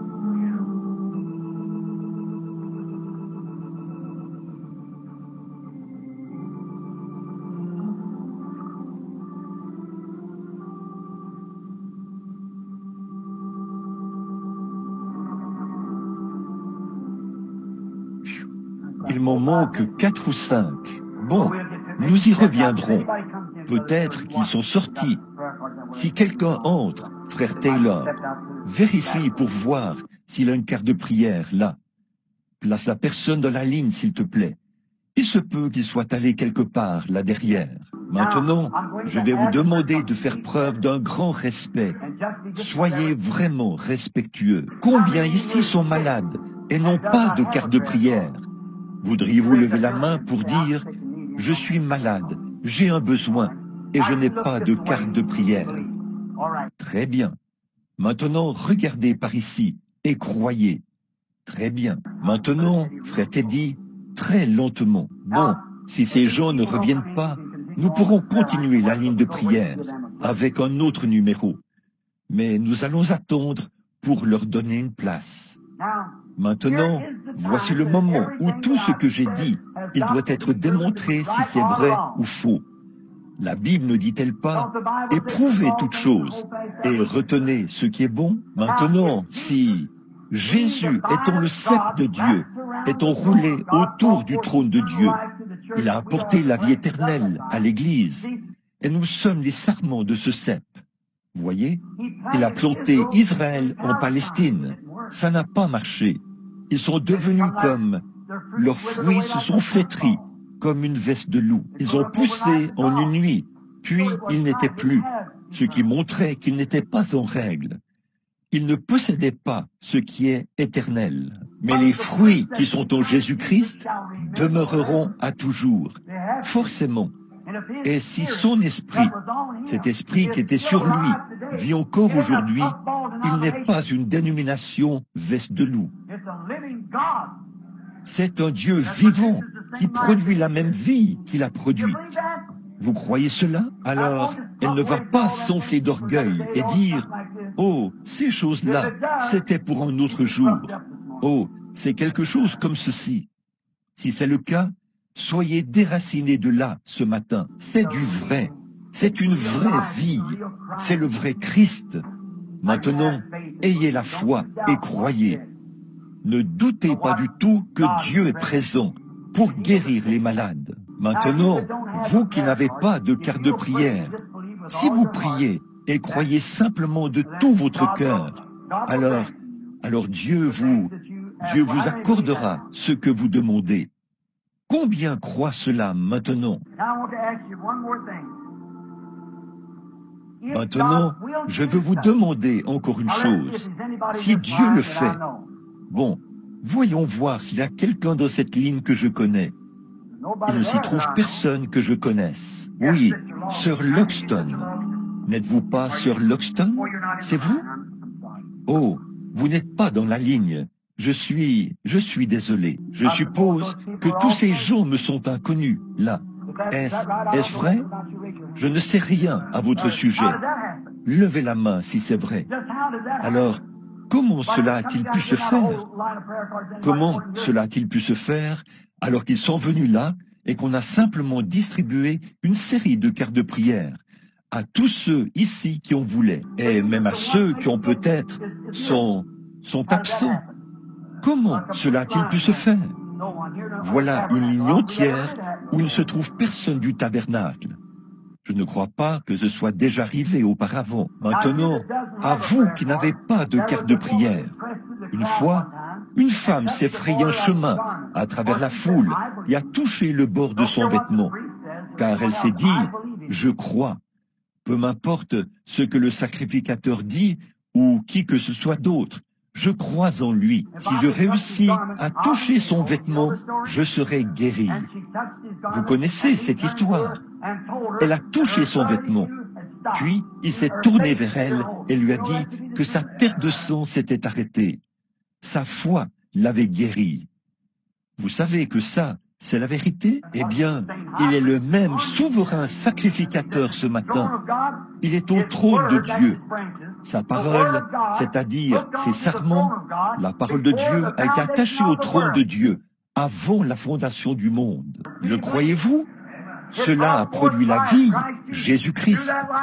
Par cette vie qui a produit des sarments, ils produisent la même vie qui vient du trône. Pas vrai? Alors il est là. La position de ses racines aujourd'hui est à la droite de la majesté dans le ciel. Pour produire la même vie à travers son Église, il est le souverain sacrificateur qui peut compatir à nos faiblesses. C'est vrai, n'est-ce pas? Alors croyez cela de tout votre cœur. S'il le fait, combien d'entre vous qui êtes malades dans l'auditoire l'accepteront? Vous tous? Bon, Teddy, maintenant, voici une femme qui vient de lever la main pour indiquer que je ne la connaissais pas. Et Dieu sait qu'à ma connaissance, je ne l'ai jamais vue auparavant. Peut-être qu'elle est même de cette ville, je ne sais pas. Je ne connais plus le tiers des habitants d'ici.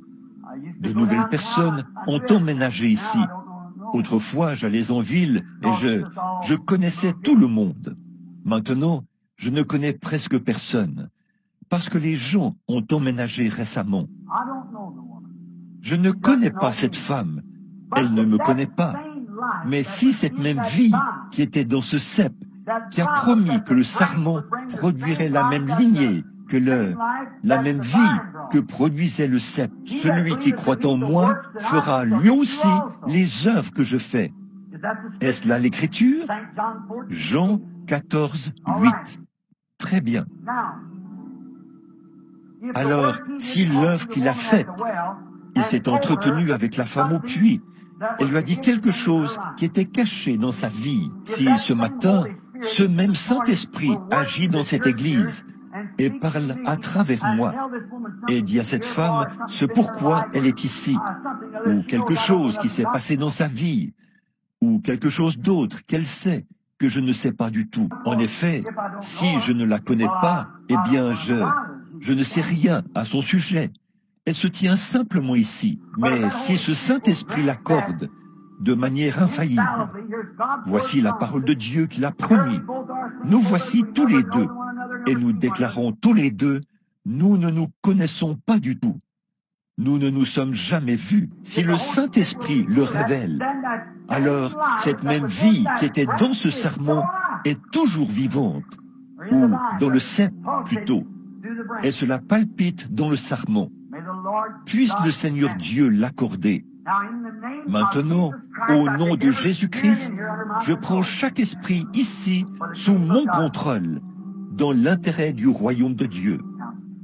Bon, maintenant, que chacun soit vraiment respectueux. Nous nous rencontrons pour la première fois, un homme et une femme. C'est un peu comme dans l'Écriture. Il se peut que Dieu ait permis ceci, pour qu'au jour du jugement, les gens sachent. Il n'ait pas d'excuse. Si quelqu'un partait d'ici ce matin sans être planté en Christ, sans connaître sa bonté et sa miséricorde, sans que cela soit là, à mon avis, il aurait très peu de chance au jour du jugement. Une fois que la parole était prêchée, et si par la suite son esprit, vous voyez, prêcher quelque chose, c'est une chose. S'il est un Dieu historique, alors il s'agit juste de ce qu'il a fait dans l'histoire.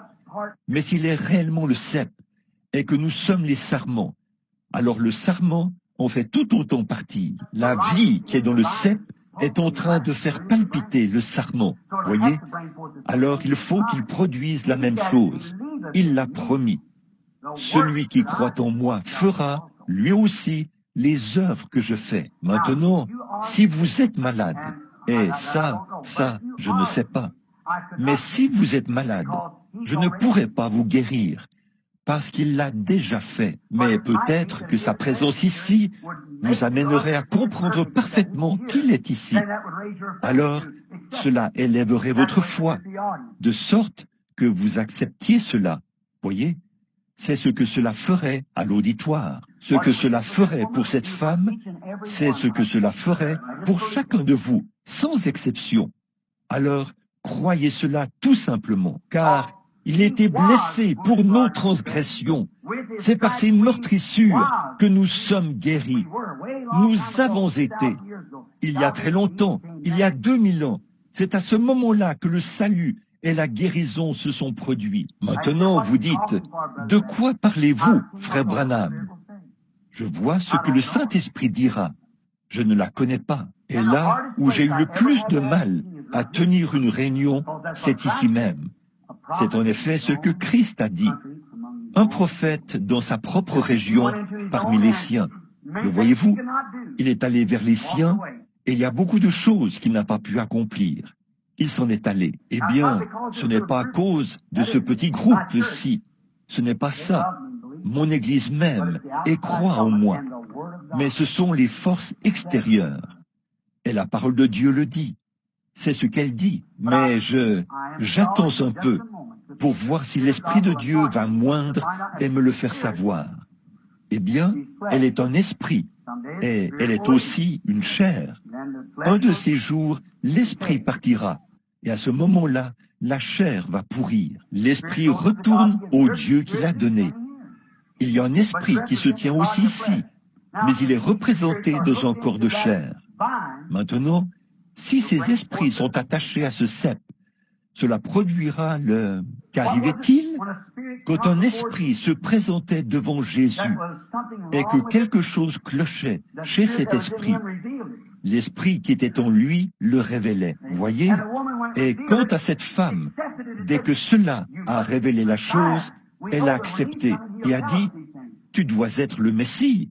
Nous savons que quand il viendra, il nous dira ces choses. » Pierre, lorsqu'il est arrivé, il s'est un peu demandé de quoi André parlait.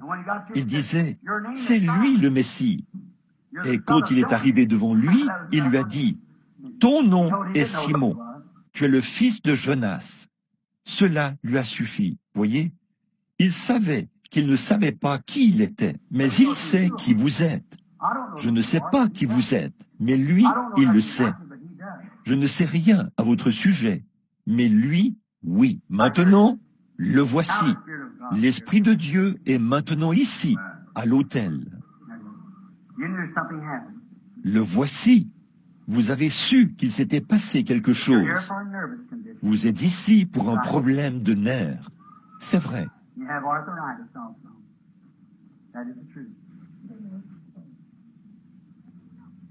Vous avez aussi de l'arthrite. C'est la vérité. Vous croyez? Je n'ai jamais vu cette femme de ma vie. Maintenant, n'est-ce pas que c'est doux, que c'est vraiment... Je sais que vous le ressentez forcément. Je le regarde en ce moment. Voyez? C'est comme une sensation de douceur. Non, je vois un homme qui se présente ici. C'est votre frère. Vous avez beaucoup prié pour lui. Je vois un homme plus jeune. Plus jeune. Il doit être un ministre. C'est votre fils. Il a un problème spirituel. Vous avez fait un long trajet pour arriver ici. Vous venez du sud. Vous venez de ce côté-ci.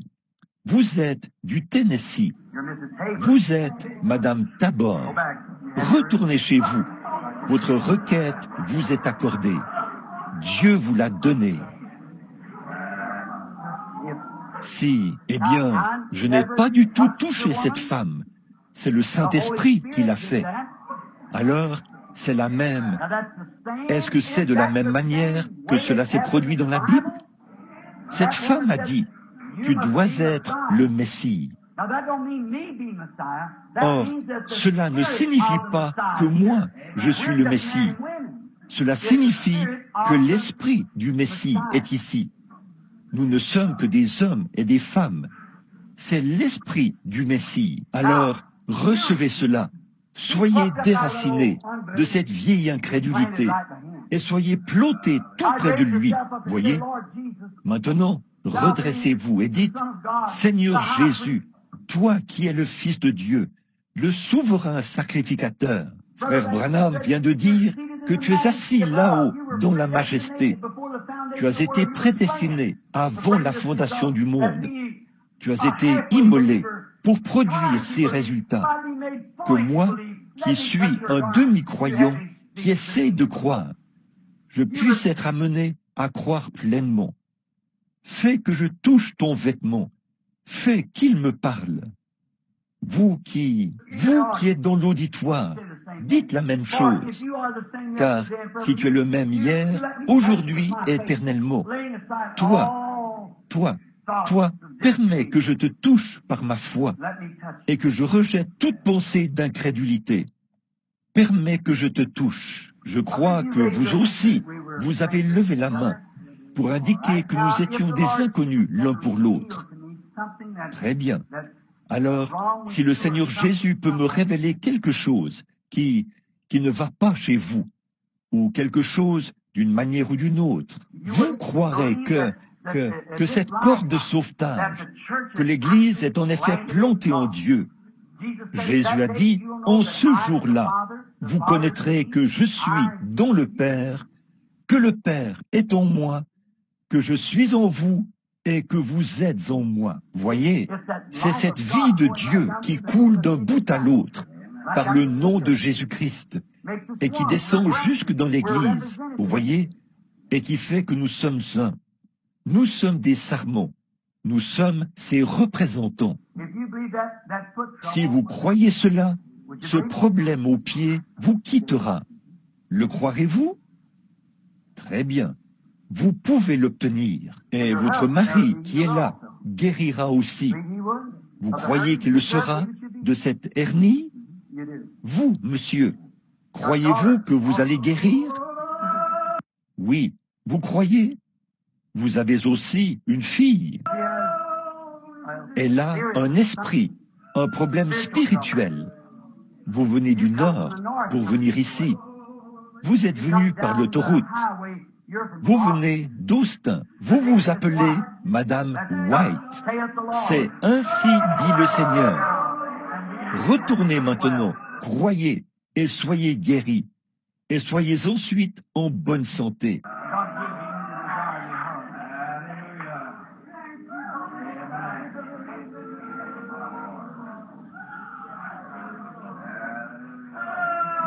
Que Dieu vous accorde le désir de votre cœur.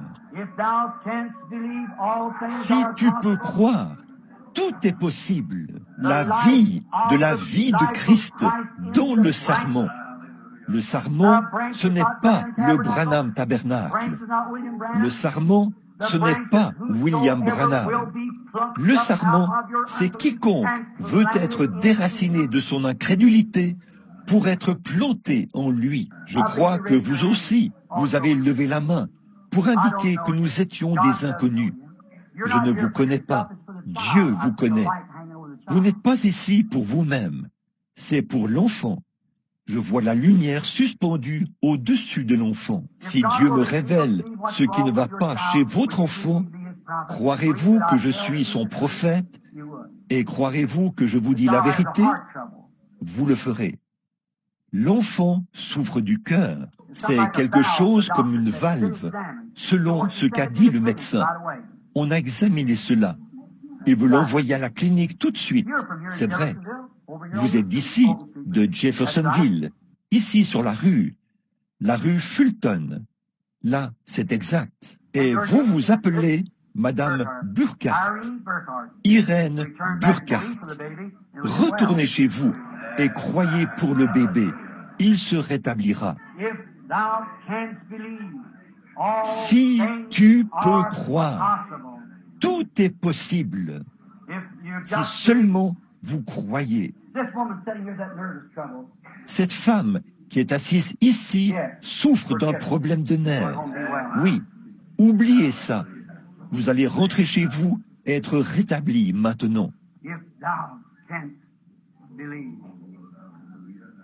Si tu peux croire, vous qui avez la main levée comme ceci, vous avez des problèmes de dos. Vous croyez que Dieu va vous rétablir? Vous croyez? Vous l'acceptez? Alors, rentrez chez vous et soyez rétablis. Jésus-Christ vous rétablit. Vous, c'est le rein. Alors, allez-y. Vous aussi, vous avez obtenu votre guérison, monsieur. Que Dieu vous bénisse. Ayez foi en Dieu. Ne doutez pas.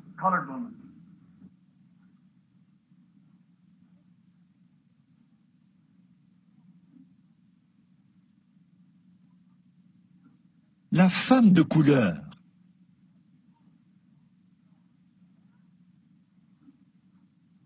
Il y en a deux. Tout au fond, là-bas, elle a une tumeur sur la gorge, dans la gorge. Croyez de tout votre cœur. Vous croyez cela, madame? Celle qui a une sorte de petit bonnet, là-bas. Vous croyez? Levez la main. Très bien. Rentrez chez vous, ça vous quittera. Il y a une femme plus jeune que celle-ci. Je ne vous connais pas. Dieu vous connaît. Vous croyez qu'il peut vous rétablir? Eh bien, retournez à New Albany, Mademoiselle Pearl Allen, et soyez rétablis. Jésus-Christ vous a guéri. Allez en croyant cela. Vous pouvez vous rétablir. Have faith in God. Do you believe with all your heart? Now, isn't... Ayez foi en Dieu. Vous croyez de tout votre cœur? Maintenant, n'est-ce pas? Oh, toutes sortes de choses se passent partout dans l'heure. Si seulement vous pouvez le croire, mon ami. Bonjour, monsieur. Vous croyez en Jésus-Christ, le Fils de Dieu? Vous croyez que je suis son prophète? Vous croiriez ce que je vous dirais. Vous sauriez si c'est la vérité ou pas. Vous croyez que ce que j'ai prêché ce matin est la vérité? Vous croyez.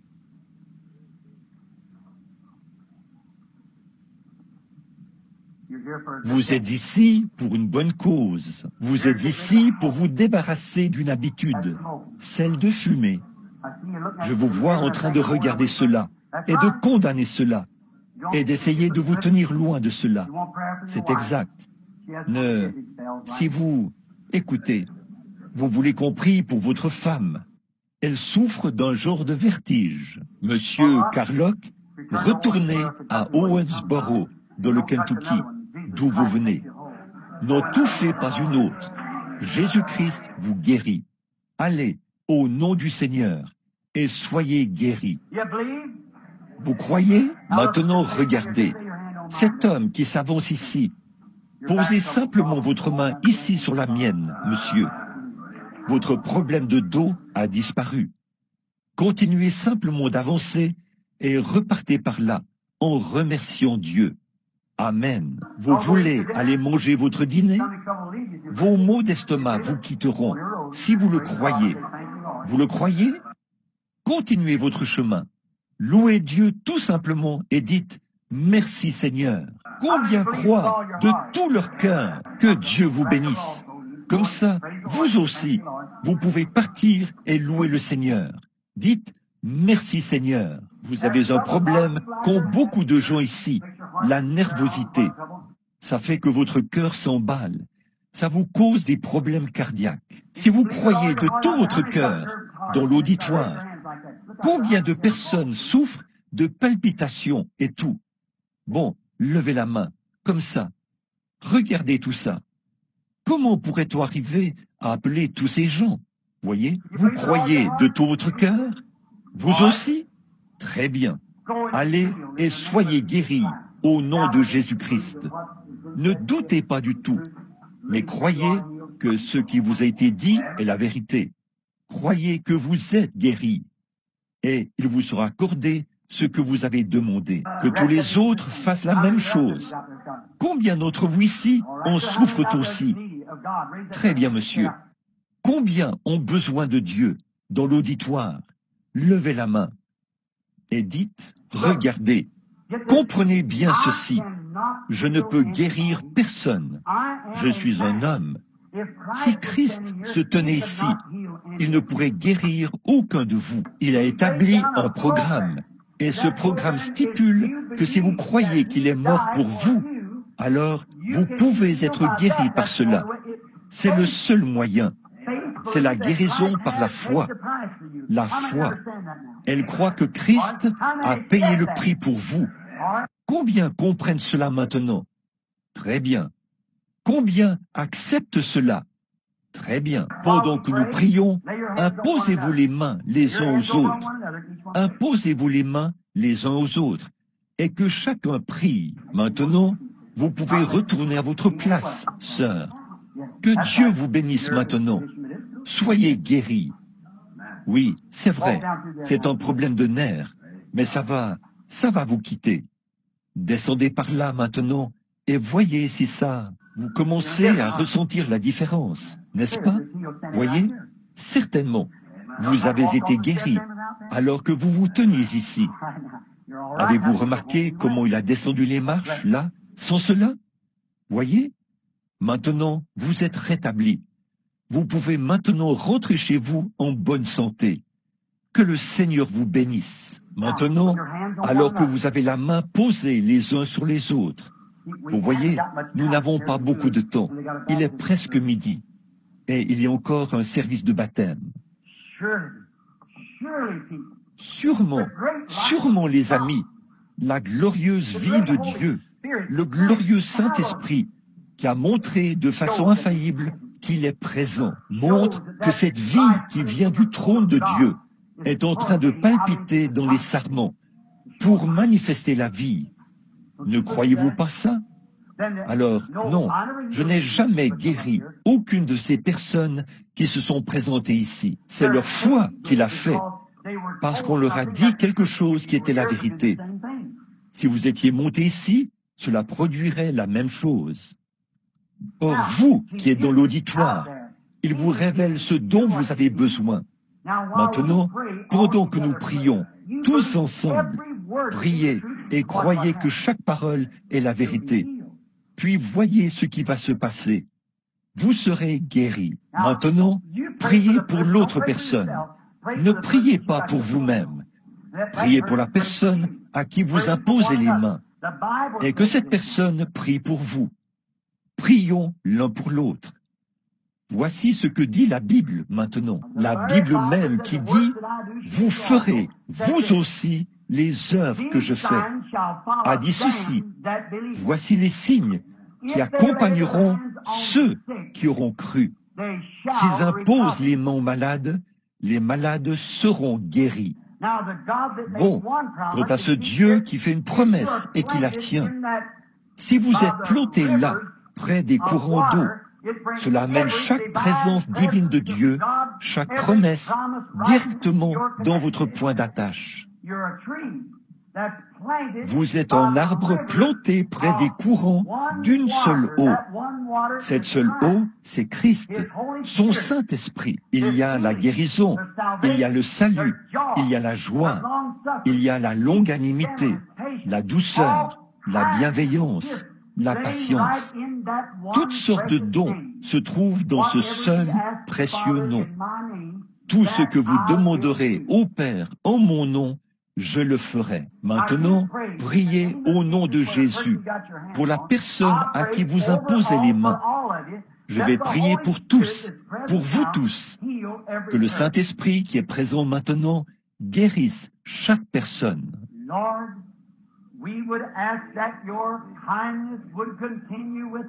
Seigneur, nous demandons que ta bonté demeure avec nous.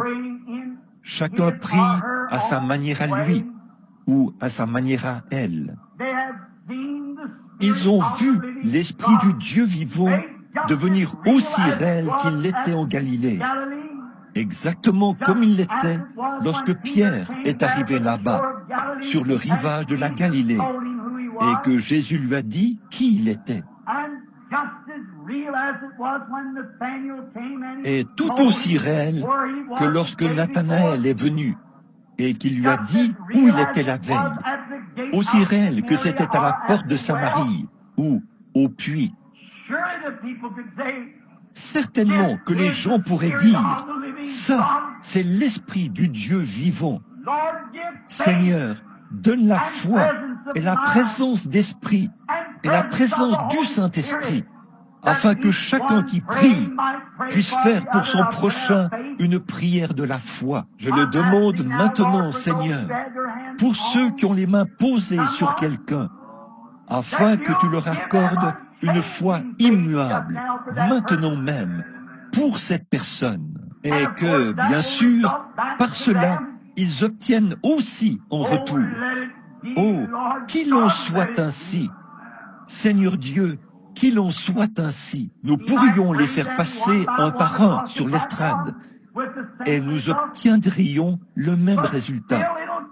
Mais il n'en demeure pas moins qu'il faudra la foi, que l'individu ait la foi pour croire Dieu. Et il est écrit, voici les miracles qui accompagneront ceux qui auront cru. S'ils imposent les mains aux malades, les malades seront guéris. Ô Seigneur, tiens ta promesse ce matin envers chaque croyant et fais que le Saint-Esprit entre maintenant dans le corps de ces malades et qu'il ôte toute maladie et toute infirmité. Puisse-t-il y avoir une telle confirmation de cela que le cœur de ces gens bondira de joie, croyant que Dieu les a guéris. Puisse-t-il quitter ce tabernacle en chantant et en se réjouissant et en croyant que Dieu les a guéris. Puisse-t-il revenir un autre jour heureux, tout joyeux, rendant témoignage, comme des centaines de gens de partout dans le monde pourraient rendre témoignage aujourd'hui de ta puissance de guérison. Nous prononçons cette prière sur ces gens et nous demandons qu'il en soit ainsi au nom de Jésus-Christ, le Fils de Dieu. Que la lumière de Dieu paraisse et vous guérisse tous. Amen.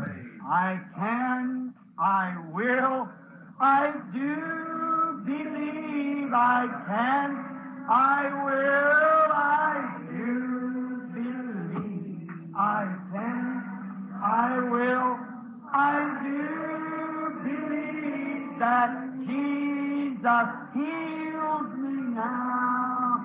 Le faites-vous? Levez la main. I can, I will, I do believe. I can, I will, I do believe. I can, I will, I do believe that Jesus heals me now. Yes, amen. Croyez cela. Je visitais les gens dans leur maison et ils me préparaient de bons dîners. Il fallait qu'on me fasse bouillir une tasse d'eau chaude et je m'installais devant un petit bouillon d'orge. Il y avait sur la table toutes sortes de bonnes choses. Un jour, j'ai dit au Seigneur, « Je crois, je crois. » Oh là là, je me suis mis à descendre la rue après avoir avalé ma première bouchée de nourriture. En chantant, lorsque ça cherchait à remonter, je ravalais cela. I can, I will, I do believe. I can, I will, I do believe that Jesus heals me now. Yes, Oui, ça fait 25 ans. Il est réel pour moi depuis ce temps-là. J'en suis vraiment reconnaissant. Qu'il en soit de même pour vous. Que Dieu vous bénisse. Bon, je crois que dans un instant, il y aura un service de baptême. Oui, ça, c'est s'il y en a ici qui veulent se faire baptiser au nom du Seigneur Jésus-Christ. S'il y a des gens qui le veulent, nous saurons alors s'il faut terminer la réunion ou retenir les gens encore un peu. Voudriez-vous lever la main s'il y en a qui veulent se faire baptiser au nom du Seigneur Jésus? 1, 2, 3, 4. Très bien. Que les femmes aillent de ce côté-ci et les hommes de ce côté-ci pour se préparer, s'il vous plaît. Entre-temps, chantons encore une fois.